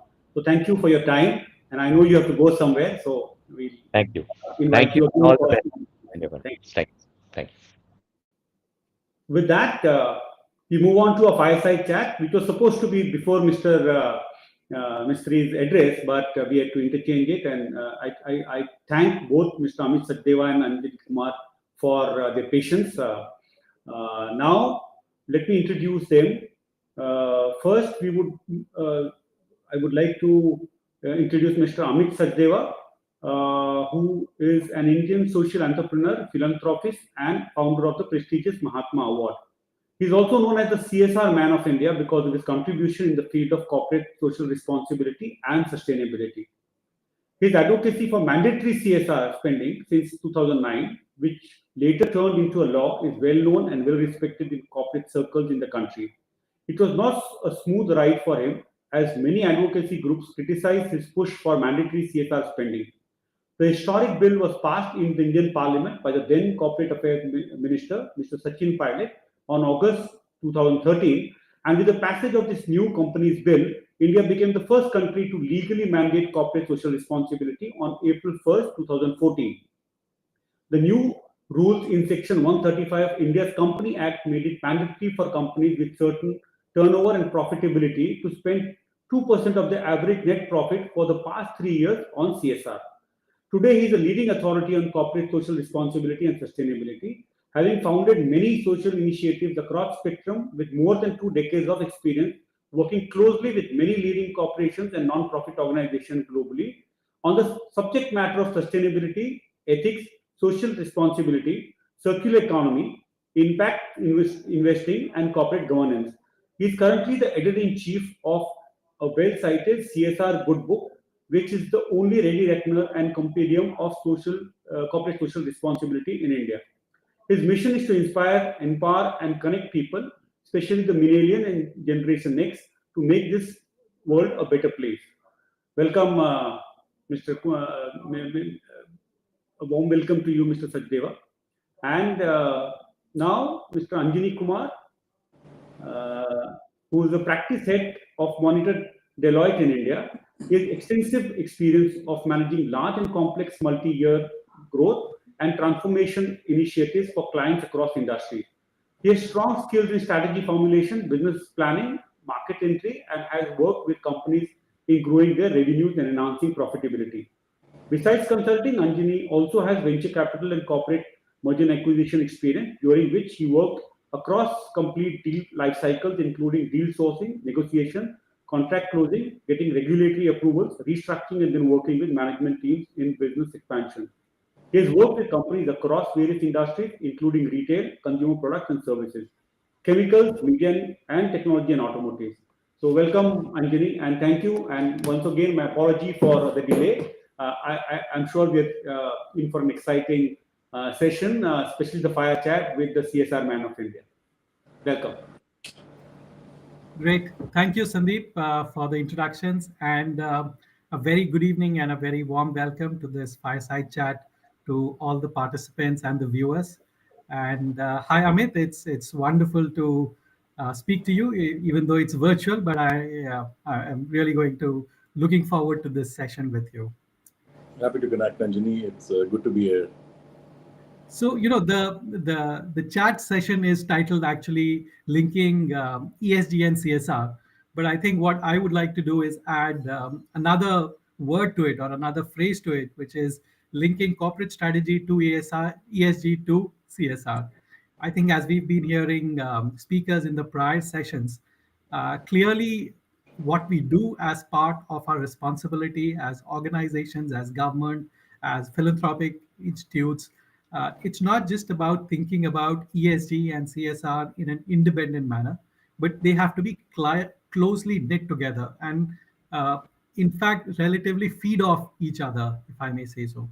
And I think one of the things that, as we've been advising a lot of clients, one of the things we see missing is the linkage of the initiatives that organizations run as part of their ESG work, as part of their CSR mandate, are not necessarily linked to each other, nor so are they linked to their corporate strategy. I think, as Mr. Mistry rightly put towards the ending of his comments, that what we do as an organization in terms of for the society, for various stakeholders, it has to be built into the DNA, it has to be built into the culture, and it has to be built into the strategy of organizations. So, Amit, my first question to you is around that. You know, what do you think we should be doing to ensure that organizations tightly integrate their corporate strategy with their ESG initiatives and with their CSR work? So just to clarify, I think CSR is mandated by the government, so that's something organizations do. ESG is again something that everybody is now voluntarily looking at making a contribution to make the planet a better place. Whereas corporate strategy differs from every organization to other. So how do we integrate these three as organizations think about their contributions to society?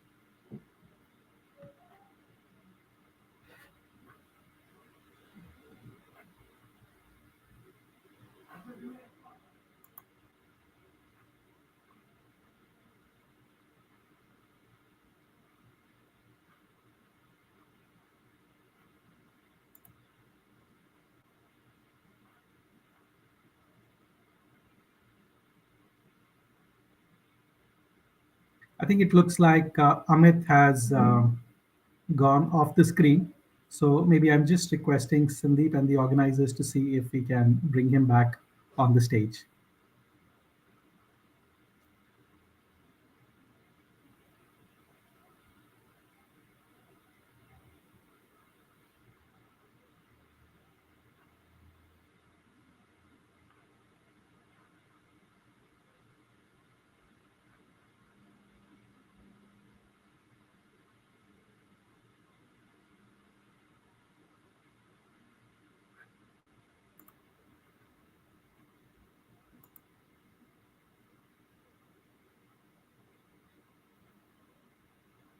Meanwhile, I think for the participants, yeah, I think we have Amit back on stage.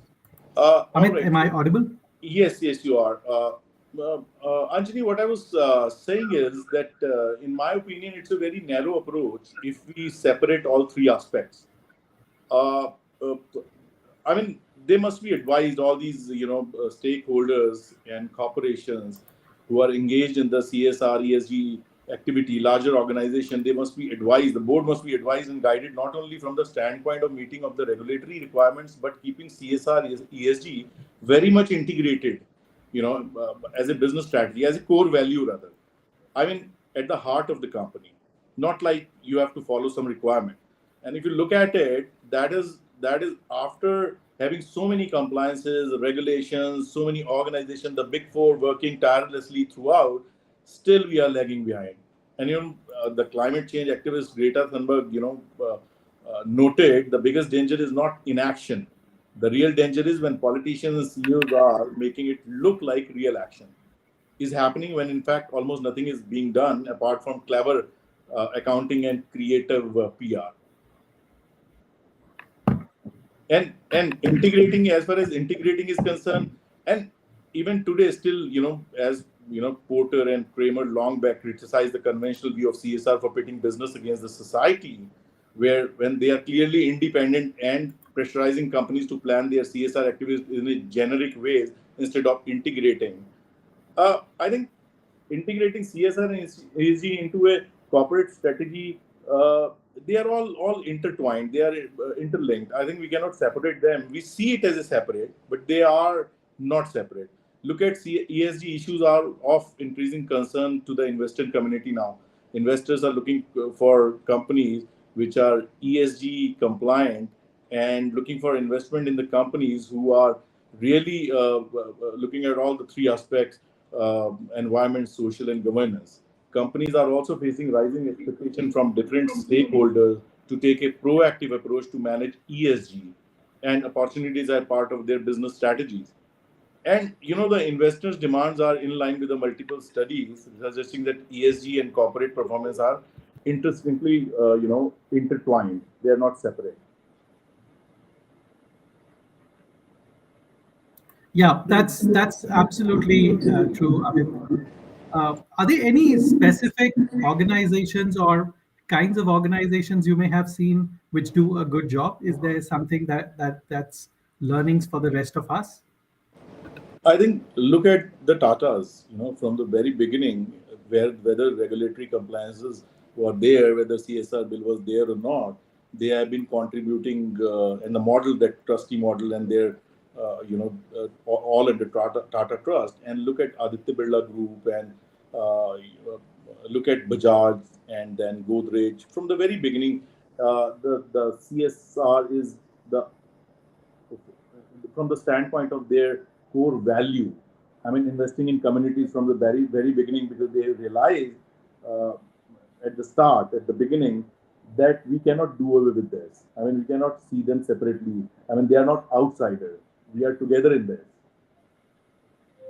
Yeah, absolutely. I mean, the other thing, as we think about linking of CSR with ESG and with corporate strategy, is also increasingly the question about reporting. So, as you know, in India, we've almost swung the pendulum from literally one end to the other. And I know in one of the last panels, there were acronyms on CSR in terms of it becoming compliance and it becoming purely regulatory.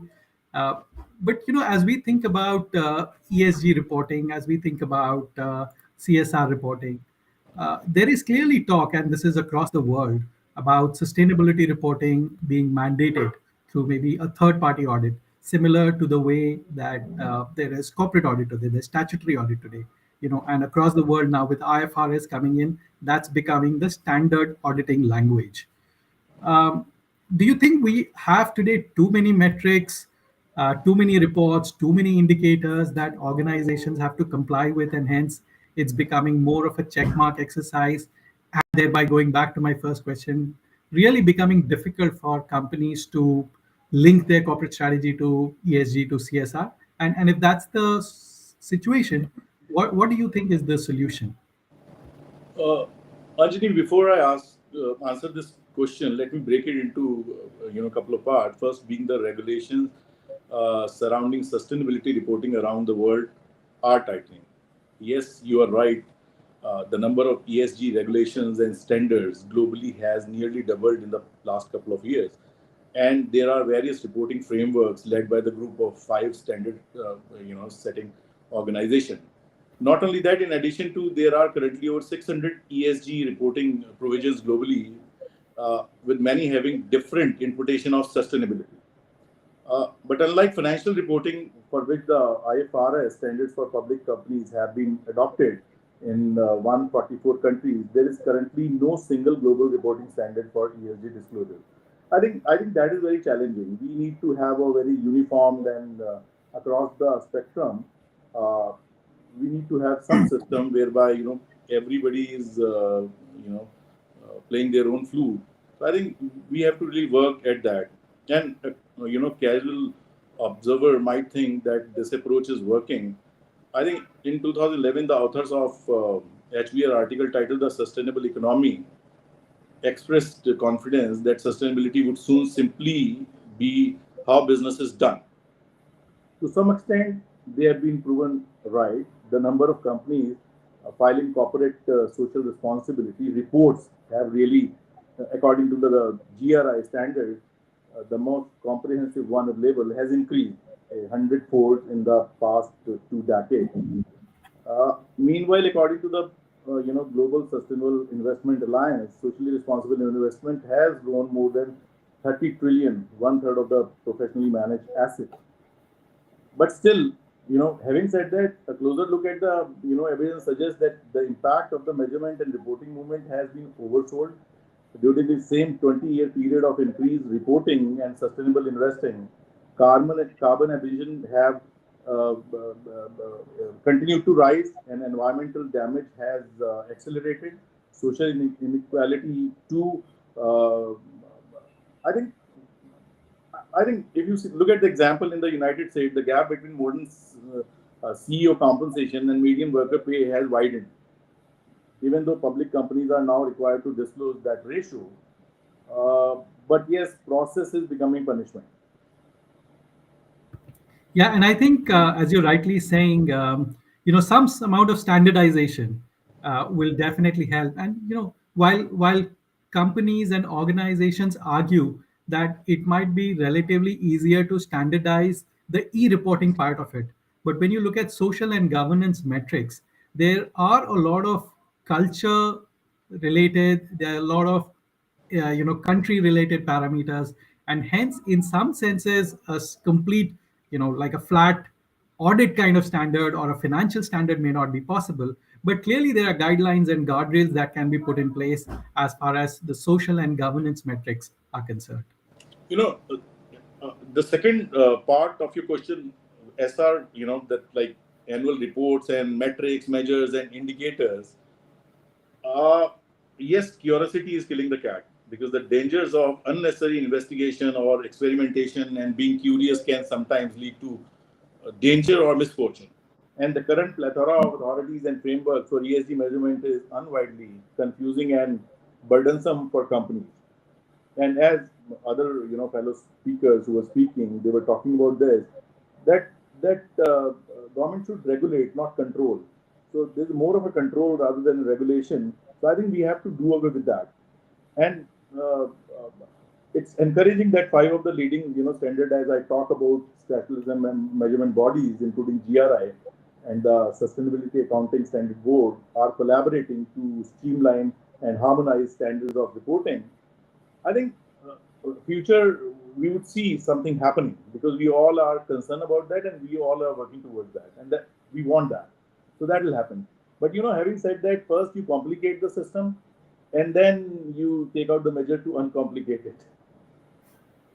So just taking on that, your point of complicating and then uncomplicating, I do want to come down to specifically on India, where again, just given the different kinds of organizations we have, the differences in regions, there is a lot of complications. But one of the things, and what we've seen in India, what really succeeds if there are solutions which are at scale, right? There's strategies at scale. So, for us to be able to meet some of the requirements and some of the metrics we've agreed for ourselves as a country, we really need at scale strategies.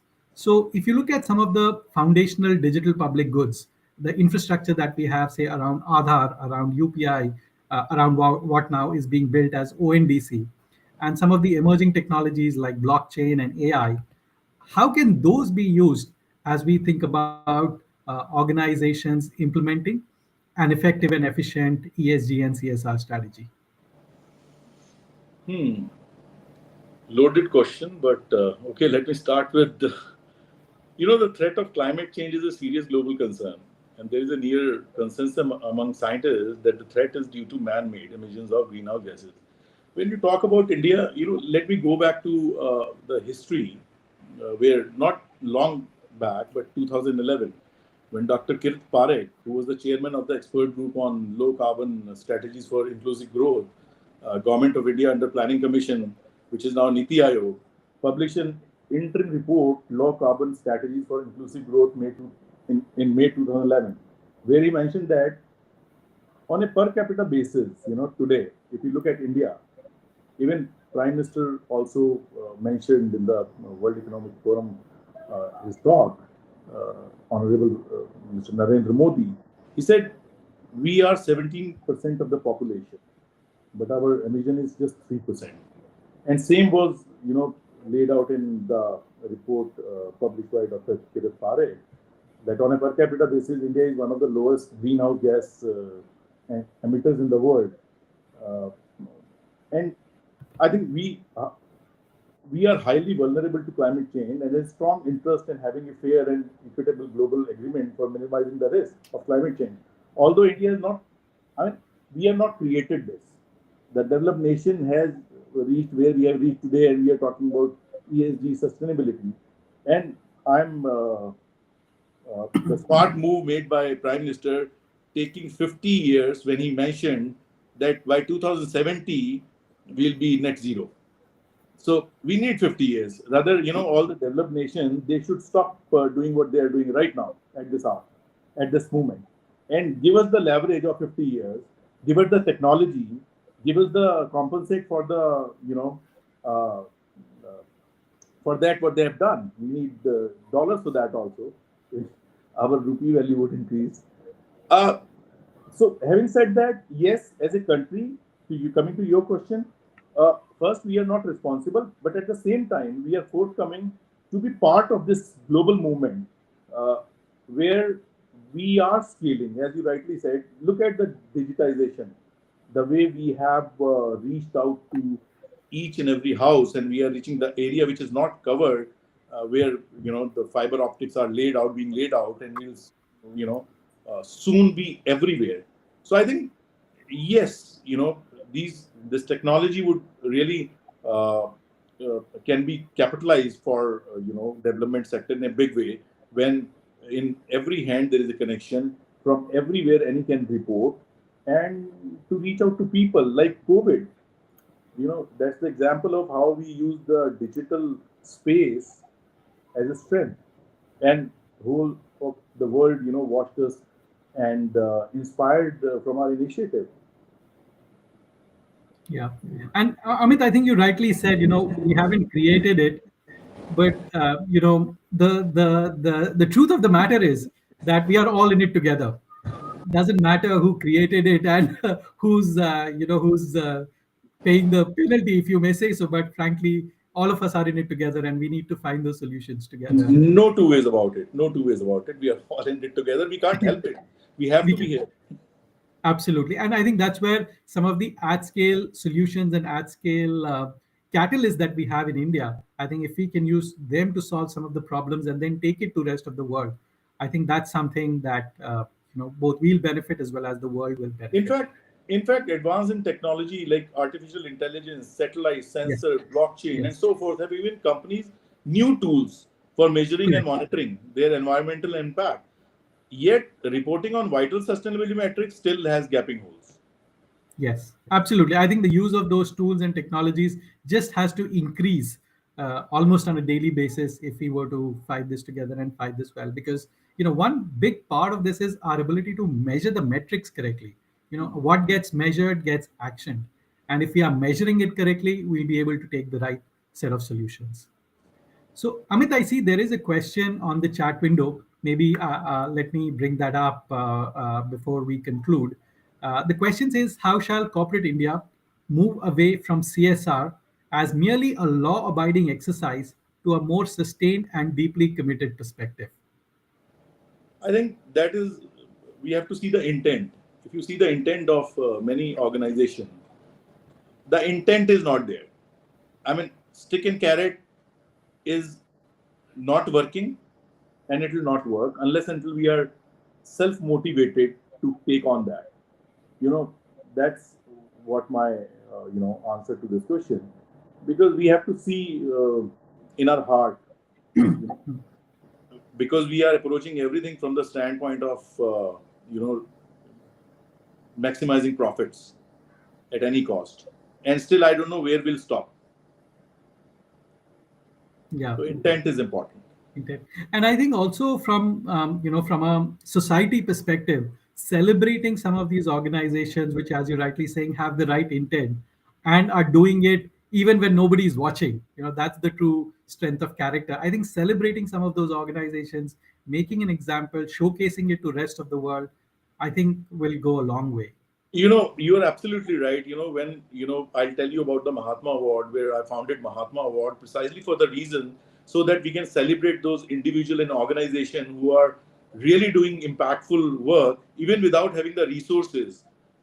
I think very rightly you put, and we want to really celebrate and recognize and motivate so that, other organization can be also motivated.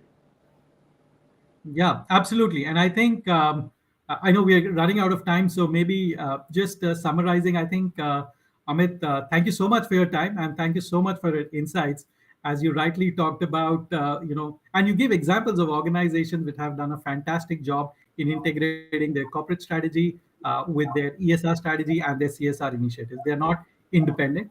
And again, as we look forward, as we look at standardization, as we look at technologies like AI and ML that you talked about, to make sure that we are using them to measure the right metrics and take action on them. And finally, celebrating the organizations which are doing well and setting an example for rest to follow. So again, thank you, Amit. Thanks so much for your insights. Thank you, Anjali, and thank you, Anjali and Sandeep and Bombay Chamber of Commerce for inviting me and getting us together to talk about the larger goal, what all we are following. And I think we have a long way to go, but still we are taking steps and going towards doing what we are doing. So thank you so much. One more thing I would like to mention here, all the audience are there. We have to do something and stop government from using CSR funds. Yes. So I think that area, when Naushir was talking and Mr. Vakil were talking, and they were talking the pluses and minuses and what all amendments we need. So one amendment in the statute, we need to stop the state machinery to use CSR fund and let us have it and use it the way we want to. Of course, you can have regulation, but the government should not touch that money because government is anyway getting a lot of taxes and we pay. And as government is propagating that after GSTs, billions of dollars they are collecting. So I think that money can be spent on the government job which they do in healthcare and education and otherwise. But CSR money, I don't think so.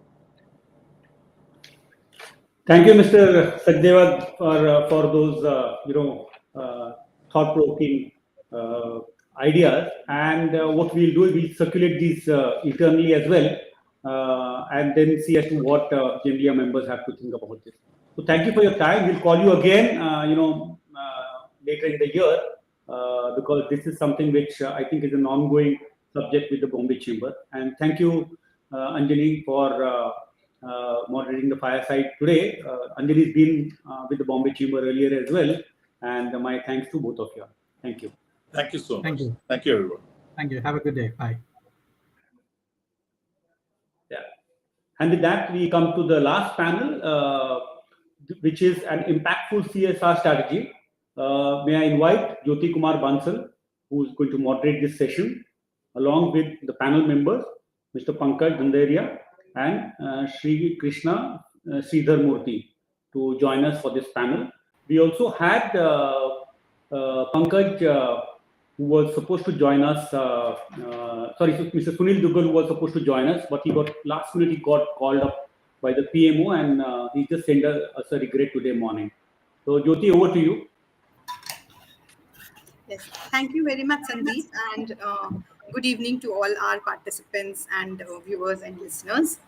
It's the fag end of the day, and I think the conversations have been stimulating and interesting.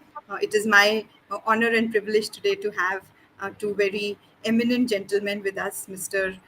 Krishna Murthy, the co-founder and CEO of Sattva, and Mr. Pankaj Dhandoria, who's the partner at EY, and he's also responsible for the CSR and ESG work for many clients across the country. So we are today going to be talking about how the evolving CSR framework is, panning out in India. How CSR is being seen as an integral part of ESG now, much more than it was earlier, and how most organizations are now looking at it as integral to their business strategy and not just something which is there and nice to do or have to do because of compliance.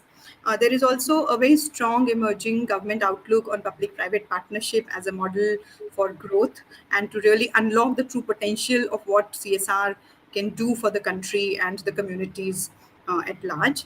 Uh, a lot of the new CSR regime focuses on, really doing good outside of your boundaries, right? And creation of public value, which really focuses on not just, the number of beneficiaries or the lives that we touch, but also the deeper socio-economic impact that we are able to create at the grassroots level.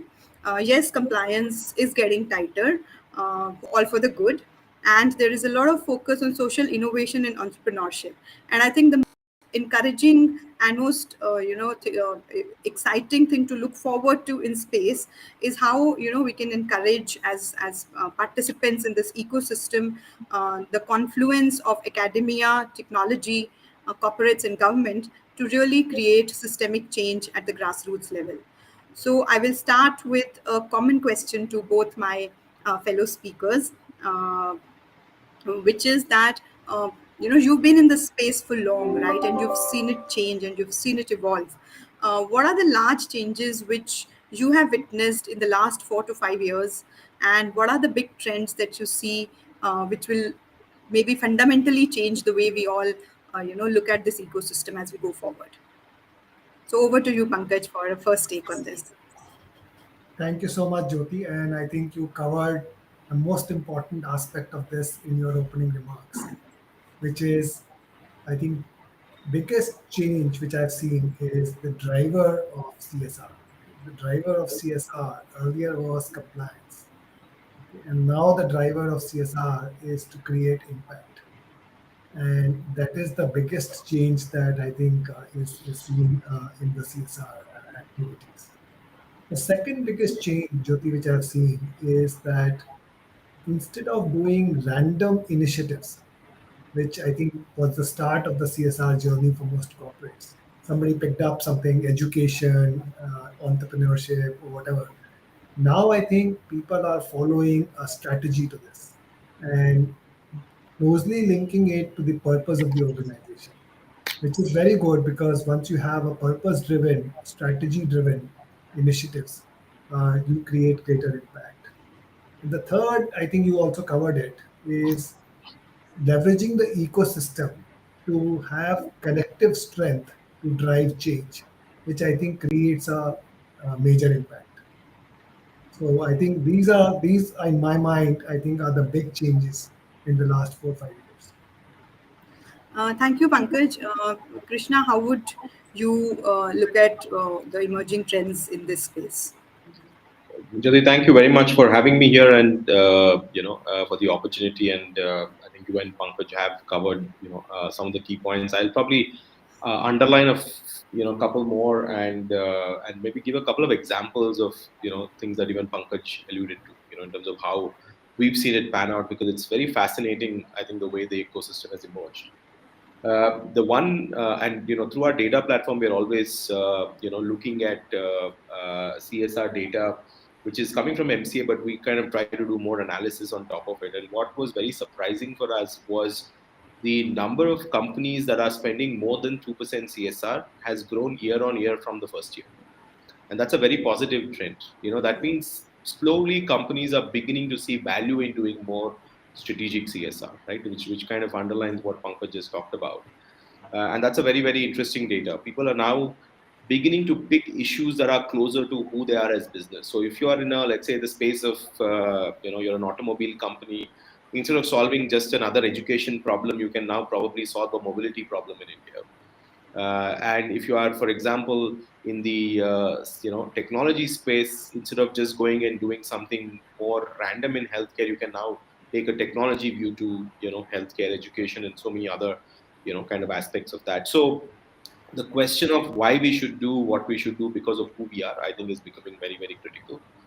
The second big focus that we see is, I mean, we all know India has spent about, from the latest report of MCA, close to 1.22 lakhs, lakh crores of CSR money over the last 6-7 years. It's a serious amount of money that's coming into the sector.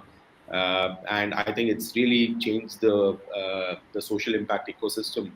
That's also the amount of money roughly that was collected on GST last month, right? So, which basically shows that the amount of money, though it's large over the last 6-7 years, from an India development point of view, it's still very small. 25,000 crores on average per year is not going to make huge difference for Indian development if not used in a very smart way. And that's something that the companies are beginning to realize, saying my money is not programmatic or project money, but it should be catalytic money, which can unlock more value in the ecosystem. And one of the things that's happening in that is innovation. A lot of companies are now funding, innovation. In fact, today morning we launched with Bangalore with one of our customers, and an incubator on a very science-based technology program funded by a CSR, and a lot of those are beginning to happen a lot more rapidly. And that's also where we feel there's a lot more opportunity to partner. What you talked about, the partnership with the government, with people like Adult Innovation Mission or some of the other ministries themselves, I think, is coming from there. We're also seeing a lot more use of data and technology in decision making, of CSR. I think to Pankaj's point of the randomness of decision making is going away. It's becoming a lot more data led. To give you an example, a large logistics player, when we were talking to them, using data, we were able to very quickly narrow down which district and what problem in the district you should be solving of interest, rather than just go out and call for a set of proposals. So really looking at data for decision making, I think, has become a very important trend that we should kind of look at. Going forward, I'm hoping we can do 3-4 more strategic stuff, as CSR, as new trends, which is my bit of a wish list. With some of the CSRs are doing very, very well, but I think we can try and see if we can bring that to the larger CSR ecosystem. One is more collaboration. I think companies want to collaborate, but I think the mechanism of collaborations, I think, are yet to get established, and it's getting I think a little more still a little more complicated than it should be. And we are always at Sabha working and saying, how do we simplify collaboration so that it can happen a lot more, because the intent is very, very strong to collaborate. So we hope that more collaboration can happen in this space, and there are some examples through our Bharat EdTech initiative that we are able to kind of see that come through.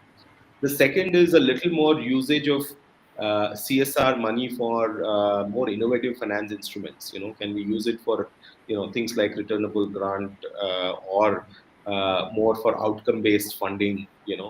More for, let's say, getting better leverage through for-profit enterprises. So all of that, I think, are possible ways that CSR money can be used in the future. We can give us more leverage. And then finally, if we can also look to focus on, in some sense, a much stronger, partnership with the government. I think we are yet to get to a place where the government partnerships and the alignment with government priorities, will happen. I think we need more dialogue between government and the CSR ecosystem, and that's something that we're constantly talking to people like Niti Aayog to see how do we build a bridge between what are your priorities and what are your interests, and how can your investments and the CSR investments be leveraged kind of much better. So these are things that I hope can get a lot more systemic as we go forward, and we are really hoping that CSR forms a great template for companies, given that the learning has happened over 6-7 years, to accelerate the ESG story. Because I think CSR going from compliance, like Pankaj said, from compliance to a lot more strategic now, I hope that can be a great learning, and ESG can happen and follow the same direction in a much shorter period of time, and that's the hope at this point. Thanks, Krishna. And in fact, it's interesting that you make the point about collaboration, because there is so much value that can be unlocked from there. From a Taraba perspective, I can just say that, one of the very large and successful collaborations that we've managed to do during COVID was with the Billion Social Masks initiative, right? And it really, during very tough times, provided the self-help groups that we run under our Anokha Dhaga initiative with, the much needed livelihood sustenance. And it also fulfilled a real need at that time of providing good quality, low priced, masks to a large mass of people who could not really afford them, right? So there is definitely a lot of potential there. It was one thing which worked for us. There are others which we have explored, but like you said, it's something which is still taking a lot of effort to do. And I think as key participants, we should try to make that simpler and smoother for all parties to be able to come together and really deliver value, right? So very, very well said, Krishna. Pankaj, my question to you would be that, as an independent consultant who works across all kinds of organizations, all sizes, all sectors, if you could share a couple of examples of how you have seen organizations really reimagining their ESG outlook, and then also what would be your advice to both, settled existing corporates who've been doing this for a long time, but also newer organizations which may not have been doing it for a long time but want to really, do it right. Yeah, so let me take your first question on ESG, right? Uh, it's very important that ESG is part of business strategy, and ESG is not a standalone initiative. And because I think once it becomes incorporated into the business strategy, then only the real change will happen around ESG. And there are very good examples within the Tata Group where I think ESG has been fully integrated into the business strategy. And I think Tata Group has been at the forefront of driving this change. And I think I would not like to name the companies, Jyoti, but I think congratulations to Tata Power today for raising sustainable debt of $300 billion, right? So Yeah, that's very recent and top of mind, right? yeah, absolutely, absolutely. So I think that is where I think incorporation of ESG into the business strategy, in terms of whatever you do, okay, within the company and with the ecosystem. If you develop that thesis around ESG, that will be the great consideration. So I think instead of just profit maximization, wealth creation, I think it's also social value creation is also very social value creation is equally important. And I think if we start to measure that and drive the decision making basis, that will be great. That will be great change to happen, and some of which is already happening with the responsible companies. And once the responsible companies do this and drive that behavior into their supplier ecosystem, that then the ripple effect will start to come. Yeah, true. And that's why I think that's how the change will happen. The second thing is, if ESG is given prominence at the topmost body of the company, then only the change will happen. Which means the companies will have to have ESG committees of the board, and with adequate empowerment to that ESG committee, then I think that the change will happen. And once I think capital markets will start to reward integrated reporting and things like that, that will then change the behavior, drive the change, right, on ESG. That's on ESG. Coming to your second question, in terms of uh, what established companies and developing companies can do on CSR, and what are the best practices around CSR. In my mind, I think when I look at companies which have done very well and on CSR and created an impact, as I earlier said, instead of just taking initiatives and measuring themselves on impact, first is focus. So I think prioritizing, and Sri Krishna covered that in his remarks, that instead of doing random stuff, I think it's important that you align that to the organization's purpose and what impact you want to create, and where will you get the greatest ROI. So that is one thing. So focus is very important. And then I think alignment. Alignment is also very important. And alignment, I think people forget about alignment with beneficiaries. So you take up initiatives where beneficiaries are unwilling to receive it, right? So I just share a story on that. We as EY Foundation started something at village level, right? To basically create greater economic impact in that village. But I think we need to first create a change at the village level to get buy-in from the locals to sustain that impact, because we can go there, create an impact one time, but if they don't take continuously improve that, then the benefit will be lost. So it's very important to create alignment. We talked about alignment with government machinery, but I think alignment with beneficiaries is equally important. Third, I think is using core competencies. So Shri Krishna talked about that also in terms of, I think, in a technology company doing healthcare, I think it's not enough, right? They should use their core competency of technology to drive improvement in healthcare. Similarly, I think technology companies take up initiatives to use AI, ML, etc. in better decision making on agri, on fisheries. I think those will be the greatest benefit. They will create the greatest ROI on that investment. So using core competencies is equally important. I think other thing is how do you engage the employees of the company? Because you can create a very strong impact if you engage your employees and not just the CSR people, wider employees of the company if you can engage. And I'll share EY's story in that. We created a program called Ripples, whereby for our CSR agenda, we said that employees can participate in that program.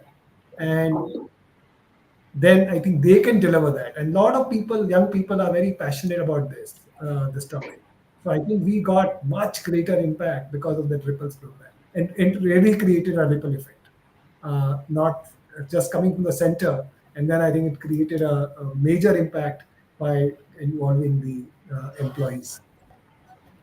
Then I think there are a lot of assets that government has created and which are languishing, which are not used effectively. You can get greater ROI by leveraging the existing ecosystem. And the government machinery is very important in that aspect, because a lot of government machinery is already available but not in use. And hence, I think if you can leverage that existing ecosystem, like instead of building a school, if you can improve a government school, right? That's a greater ROI, because you don't have to make capex investment or make less capex investment and drive the behavior change. So that's again very important aspect. And second and last point I would make is pooling. And foundations is a great way of pooling the resources. Corporates also should look at creating specialist teams, and foundations may be a good way to do that, because you can hire people who have competencies and specialist skills around CSR, so that you can get greater ROI. So in summary, I will say focus, alignment with the government machinery and beneficiaries, using core competencies, leveraging existing ecosystem, engaging employees, and use of foundations and pooling. I think those would be some of the practices that I think companies could adopt to create greater impact on CSR aspects. Thanks, Pankaj. That's really, I think, a good and solid summary of where we can design better and execute better. And I think a very important point that you made about ROI and how it should be measured, especially in this space, is a good segue for me to ask Krishna about how as focus is moving from just beneficiaries to actual socio-economic impact on communities. What is it that you and your organization is doing in this space? We are doing some work with you. It's a pilot, and we are hoping that it will build some new models for us to really base how we do further work with the communities. But it would be great to hear from you on how at an overall level you are looking at this. Oh, absolutely, Jyoti. And I think I'm going to pick on one of the key points that Pankaj talked about and build it to the the ROI story that the sector has become more specialized. I think that's the key. When the sector was early on, it was more charitable. Which was about it was more a voluntary sector or charitable sector, and did not bring skills to the table. Kind of as much. But as the CSR ecosystem has evolved, I think the corporates are learning, they're one of the key players in the story. I mean, you have philanthropists, you have foundations, you have multilateral agencies, governments, non-profits, social enterprises, so many other players, academia, in the space. And corporate was almost like a more newer entrant, since the law became more, kind of structured.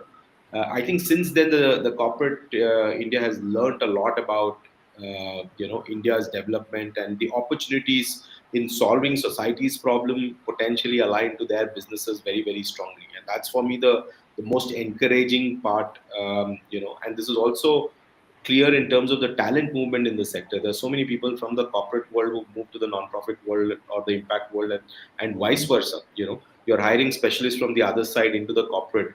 What this has created is is the focus of the problem solving in the sector, right? And hence measurement has become a very important angle to it, because now you're not just looking at it from a charitable voluntary point of view, but you're looking at it from the perspective of, am I actually solving a problem? And if I'm doing it, then how do we kind of measure that, right? What we've always believed at a very fundamental level, at Satwa, is that the measurement is not to prove impact, but to improve impact, which means you have to approach it not as a separate function which is only for reporting, but as an operational function which helps you deliver better impact, over a period of time. And it becomes part of, it's almost like financials, that you measure and improve over a period of time. Impact measurement becomes in a same way. And I think if we look at it, from the perspective of what to measure, when to measure, and kind of how much to measure, because measurement also is an expensive exercise, right? And especially from a CSR perspective, sometimes you may not have all the budgets, especially if you're a smaller, CSR budget. It's harder to have budgets for measurement, which are higher. So how do you kind of play around with that? So what we've looked at doing is, can we create, at a base level, a lot of quick evaluation tools and measurement tools that can tell you, first of all, if your outputs are there in CSR, right? Which could be a very simple audit mechanism type of an approach. So at least if somebody said that hum school banayenge, ya, we'll build a wall or a well or a dam, whether it's done to the extent that you wanted it to be done. So that at least, anybody should be measuring minimum the output, at a very, very basic level. Then you go out and say, hey, did the outcome get achieved, right? Output we were able to do, but did the outcome get achieved? Where you're saying, let's say we built, the well that we wanted, but actually is it helping people with the water crisis for the reason why we built the well in the first place? Then you're able to kind of invest in measuring the outcome, and over a period of time, obviously the impact, of the overall, story, which is basically saying the health indicators getting better and any other, things are happening better. We are seeing some of the more so this is the base. I think everybody should start doing at a basic level output, if possible outcome, and if you have enough resources start thinking about impact as well. But what we see some of the more progressive CSRs do is very fascinating. We have one of our customers for whom there's a flagship program around truck drivers and mechanics. They've been doing it. They've reached a fairly large scale of impacting close to 500,000 truck drivers and mechanics in India. What they do is what is called continuous monitoring. So they don't do a baseline endline. They've built a continuous monitoring framework to actually, in a very, very structured way, look at improving the program on a regular basis. And they've actually invested in a monitoring team of that flagship program parallel to the operational team. That's the seriousness of commitment to measurement that this organization has, because the program is so strategic to their business. If you're in the business of energy and logistics, then this is a potentially a very, very interesting data that you're getting to make an impact. Obviously, organization like yourself and others, that we've talked to again, a very mature stage of evolution, are looking at, hey, not just my CSR, how's my business creating impact in this region? If I have a plant, if I have if I have some operations in a particular region, are there impact that I'm creating beyond just the programs, but into the larger ecosystem?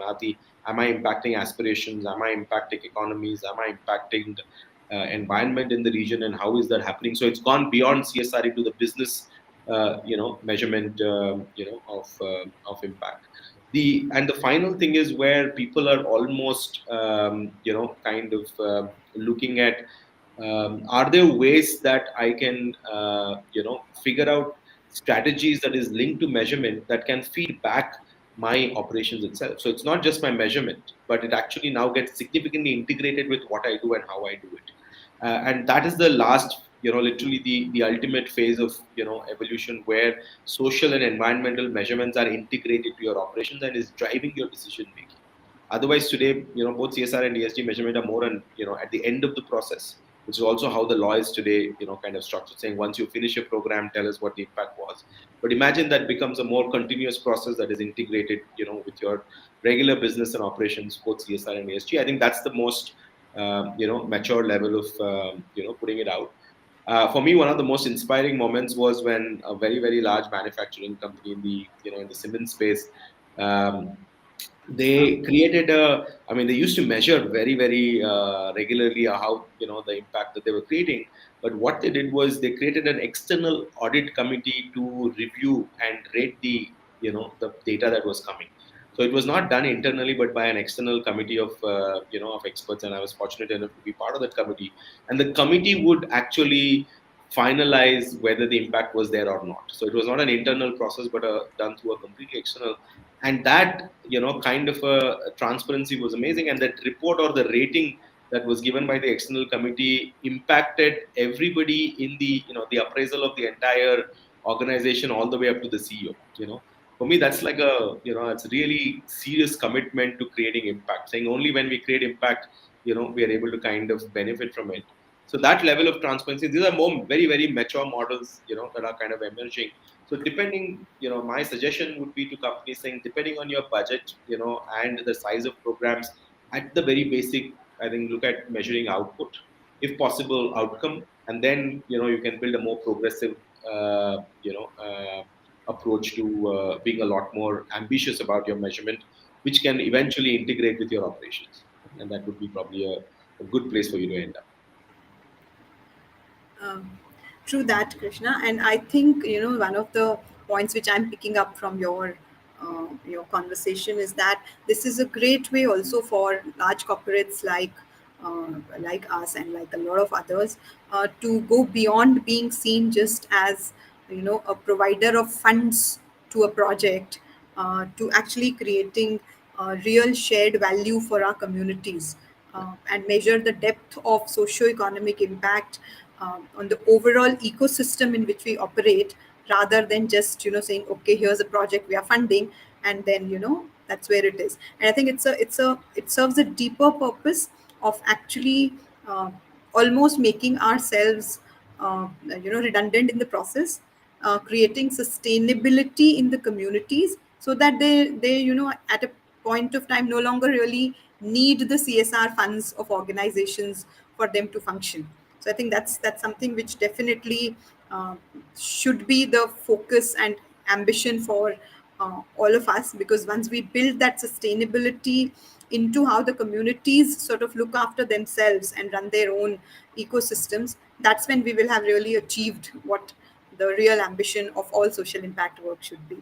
And that brings me to a question for you, Pankaj, in terms of how, when you work with a lot of other organizations, and I'm sure you do a lot of consulting outside India, are there any models or any ways of working which either we can learn from the outside world, or which you think work very well in India at the grassroots level and other countries can adopt?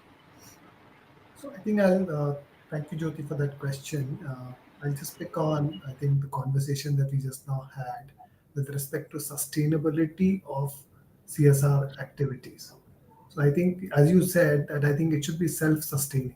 So I'll give an example that in EY we do we used to provide funds and mentorship for education to uh, to various poor children and especially girl child. And then we realized that it is not enough that we just get them to get degrees, but I think employability is very important because ultimate goal of education is income generation for those people, right? So we said that, look, I think we should take this program forward now and create an impact by basically helping them get employment. So I think through the Ripples program, we again started to provide mentorship to them to basically see how they can get employment. So that is something taking it to the next level, and which is a very good practice. And second is that I think as far as socio-economic impact is concerned, I think we realized that at the grassroots level, I think women empowerment, and I think especially for India, if women have to become more sustainable and have to earn respect at the grassroots level, and I'm talking about more hinterland, there it is very important that they become income generating. So I think we can, if we run programs whereby I think we can provide livelihoods for those women folks at the village level. I think that will create a much greater impact on the society. And I think the other thing I would like to mention is that, as I said earlier, strategy and working towards that strategy is very important because that will then create an automatic improvement process in that. Because if you stick to that theme and then I think work on that theme, automatic improvement will happen. Because if you leave the theme and pick up another theme, then automatic improvement will not happen. So I think again, I'll give you example of EY. We have we have picked on three areas: education, uh, entrepreneurship, and environment. So I think just those three areas, and I think I have seen this. I've seen the program evolve so much, like what we were doing 3 years back, 4 years back to today. I think it's much greater impact. So I think greater impact will come because of continuous working and innovation in the areas that you choose. True, Pankaj, and I can so well resonate with what you're saying because over the last few years at Tata Power, we've also sort of rationalized and more strategically designed the kind of work that we're doing, and we have broken it down into three broad pillars, all of which are eventually aimed at creating sustainable livelihoods because that's, like I said, the best service that we can do to the community. So we focus on education, and then we focus on employment and employability and entrepreneurship in case people are not interested or opportunities for jobs are not available, then they set up their own little initiatives which can then become income generating for them. So all of this and these are long term commitments because, like you said, they cannot yield results in a year, even 2 years, but if we keep at it, then we start seeing the results. So definitely I think that's the way for us to go as we go forward. And coming to the last few minutes of our panel, I would just ask both of you to give me some closing remarks about if there was a wish list that you had about what is it that could unlock the entire full potential of the work that we are all striving to champion in our own ways as partners in this space. What would those things be? So Krishna, you'll go first. Sure, Jyoti. I think some of the wish lists I shared at the beginning. To add to that, I think what India is, like as always, India has many Indias. Ye bhi hota hai, wo bhi hota hai at times, right? So I think there are the top of the pyramid companies which are doing extremely well. You talk about the Tata Group and many other groups out there. We work with the Aditya Group quite a bit and some of the other groups. It's really phenomenal work, lots to learn, and you kind of go. But that's really the cream of the sector, But when you look below, the more mid market, and then India is the home for so many MSMEs.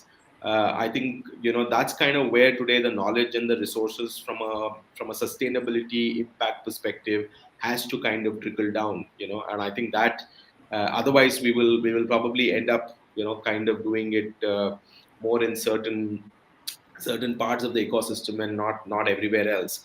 So my hope is that the leaders in this ecosystem can carry the rest of the ecosystem along, right? I think that's a big wish, saying how do we work with our supply chains, how do we work with the rest of the ecosystems, how do we create a more stronger ecosystem, because I think that's good for the entire country. In the CSR space, it's very clear that the aspirational districts, 117 of them, where 21% of India lives, gets less than 2% of CSR. Pune gets more CSR money than entire Northeast put together. So I think even from an ESG perspective, I think it's still, we are talking about all the examples of some of the best companies with our best governed, with the best resources. How does it trickle down to India as a home for tens of thousands or hundreds of thousands of companies and many MSMEs? I think that's really where I think we need to take an ecosystem view, which I hope all of us can kind of contribute to as well. Great. Pankaj, would be great to hear your wish list too. I think similar thoughts, and I will just put in summary: collaboration. A wider collaboration is needed, not just from the same industry, but I think different industries coming together. So if you're solving the problem, I think how a technology company, how a fertilizer company, how a paints company can come together and solve the problem together. I think that's very important. Second point I would like to make is that MSMEs, okay, they are at a loss in terms of what to do, how to do. So I think some kind of pooling mechanism, if that can be created, and then I think we can get better ROI from the MSME sector also, because I think they have such little funds that I think those funds are not adequate to create a long-lasting impact. So I think collaboration amongst large companies and taking in fold the MSMEs into their group to solve the problem. And two, I think if a mechanism can be created where MSMEs could contribute themselves and pool together and create impact, that will be the wish list that I. Thank you, Pankaj. And I think what I would take away from today's discussion is that the potential for co-creation and collaboration is really huge, and what technology can unlock for us as a country is something which I think none of us have even fully comprehended as on today. What is it that it can do? I'll just give you a very small example. We started off with wanting to create some kind of a network to support autistic individuals. It started off from being, a very small, localized, one city, one center kind of initiative. And then we thought it through and, we said, how can we use technology to really unleash the true potential of what we can do? And what we ended up creating is a phygital autism support network, which has pan-India hold. It's called Pay Attention, and it basically provides resources to caregivers and to parents and educators wherever you may be in India. So today it is like if you're sitting in a very small city in Bihar and you're in Mumbai, you will still have access to at least getting to know what is available. And we are putting content, we are bringing partnerships and collaborations to the table, so that each individual who needs help can potentially get help. So and without technology, without the collaborative ecosystem, we would never have been able to even start the journey. It's only a start, and we are obviously trying to make it larger, but that to me is really where we can go. And that gives me the hope that this whole new regime, the way like Pankaj, you said companies are looking at it more strategically. Krishna, you said the potential to measure and to then let it impact operations is huge, so that we can create linkages which are part of the total value chain, rather than just small interventions at points in time or points of geography, is where we will end up doing real justice to this cause. So thank you very much, Krishna and Pankaj, for your time, and thanks to the Bombay Chamber for organizing this for us. Thank you very much, Jyoti, and thanks. Thank you, Jyoti, Krishna, and Pankaj for that wonderful session. We missed, Mr. Dugal, but then you're more than made up for it. So thanks a lot for sparing time to be with Bombay Chamber today, and hope to call all of you again soon. Thank you. Thank you, Sandeep. Thank you. Goodbye. Bye. Bye.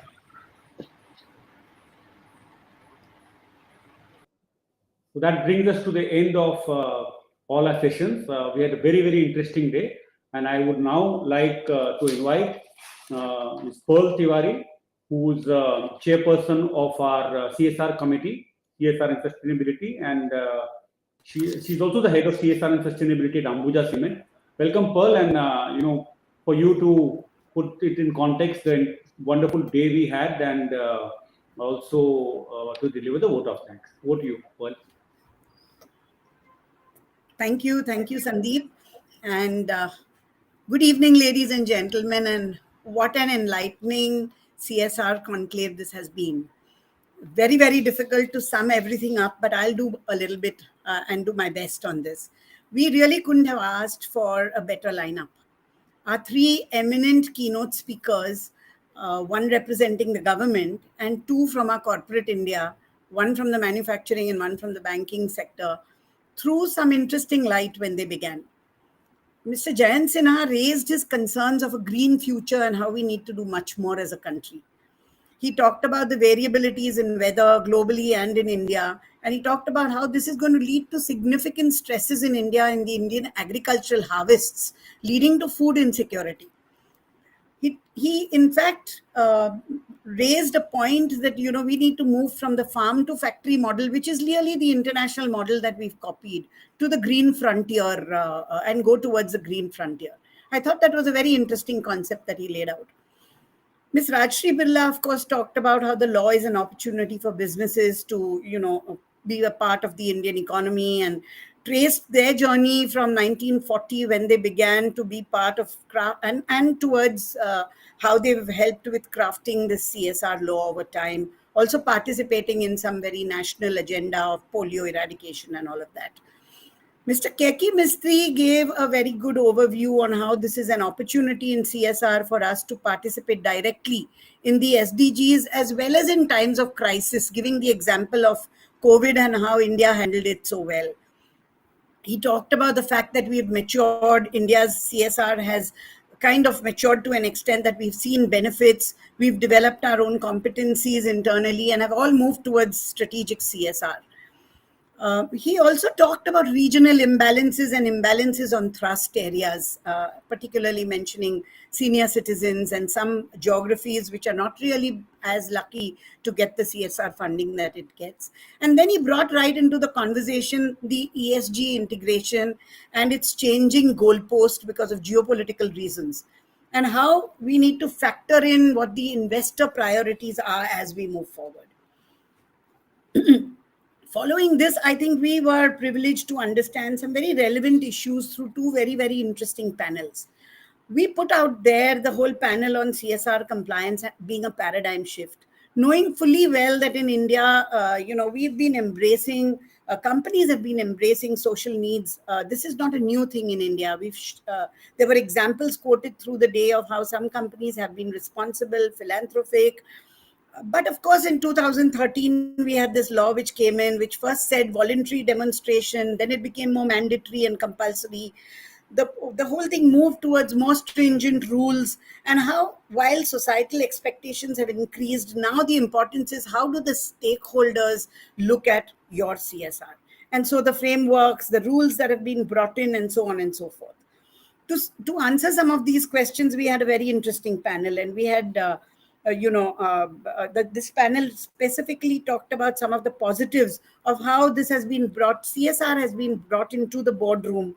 We've clarified certain specific rules of CSR in these new amendments that have come about. They also clarified some of these today, but they also mentioned that there was just too much compliance, making it extremely onerous for many, many companies. In fact, Naushir interestingly and humorously talked about corporate social responsibility, CSR having a different acronym, comply strictly by rules. I thought that was quite interesting. And their message to the government was that just like for businesses, we say ease of doing business, we also need to have ease of doing good. And of course, NGOs need to gear up, build capacity, and corporates need to strategize. And this we heard through the day of how strategy, measurement is absolutely important. And how one of them even talked about how CSR funds should be utilized should be thrust towards ESG as we move along. This second panel that we just heard got us right into talking about the importance of the need of this strategy and impacts, and that the law mandated that we bring things into the boardroom initially, but now we are talking about how is this CSR money being spent.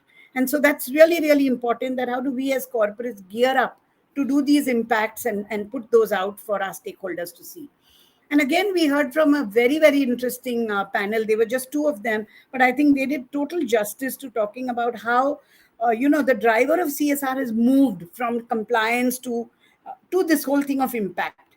And that it was interesting when we heard that, many, many companies in the analytics today show that many companies actually moving beyond 2%. And that's obviously they wouldn't do that if they didn't see value in the CSR.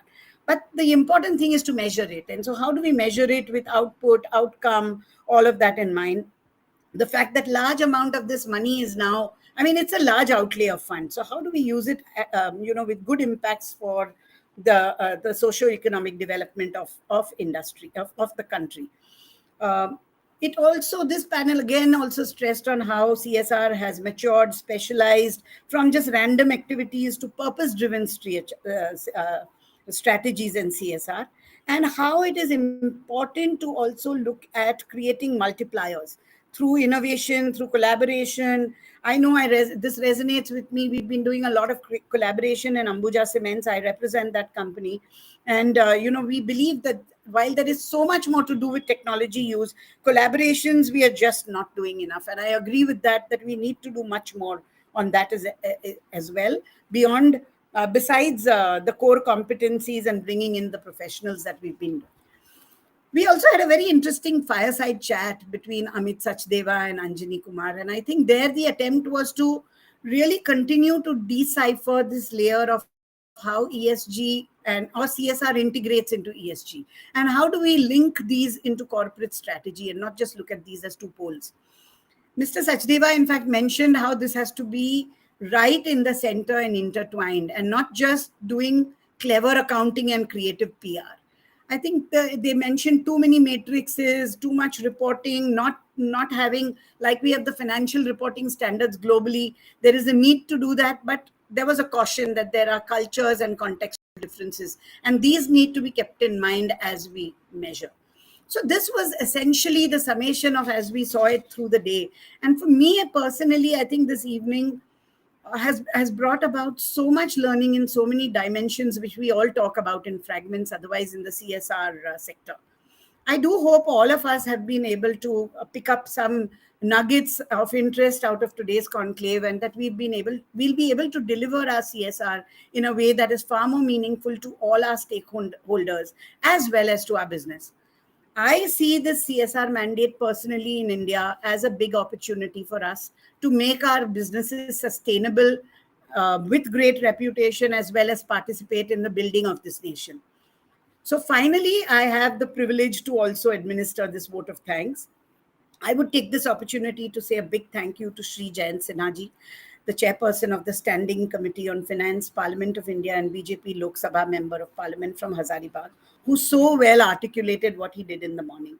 In the afternoon, Mrs. Rajashree Birla, Chairperson, Aditya Birla Center of Community Initiatives and Rural Development, Mr. Keki Mistry, Vice Chairman and Chief Executive Officer, HDFC Limited, and moderators and distinguished speakers who made these sessions so lively. Also our past presidents, members of Bombay Chamber Board, all our distinguished guests who have taken time out from their schedules to be with us this afternoon and hear us through this CSR conclave. Our special thanks are also due to Hindustan Unilever Limited and HSBC for supporting this event. And last but not the least, thanks to all the members of the CSR committee and the Secretariat of Bombay Chamber who planned and executed this event so beautifully for us. Of course, a big thank you to all of our attendees for this great audience. Sorry about the few technology glitches, but technology has a way of behaving like this when we need it to behave well. So thank you once again, everybody, and we can close this evening now. Thank you.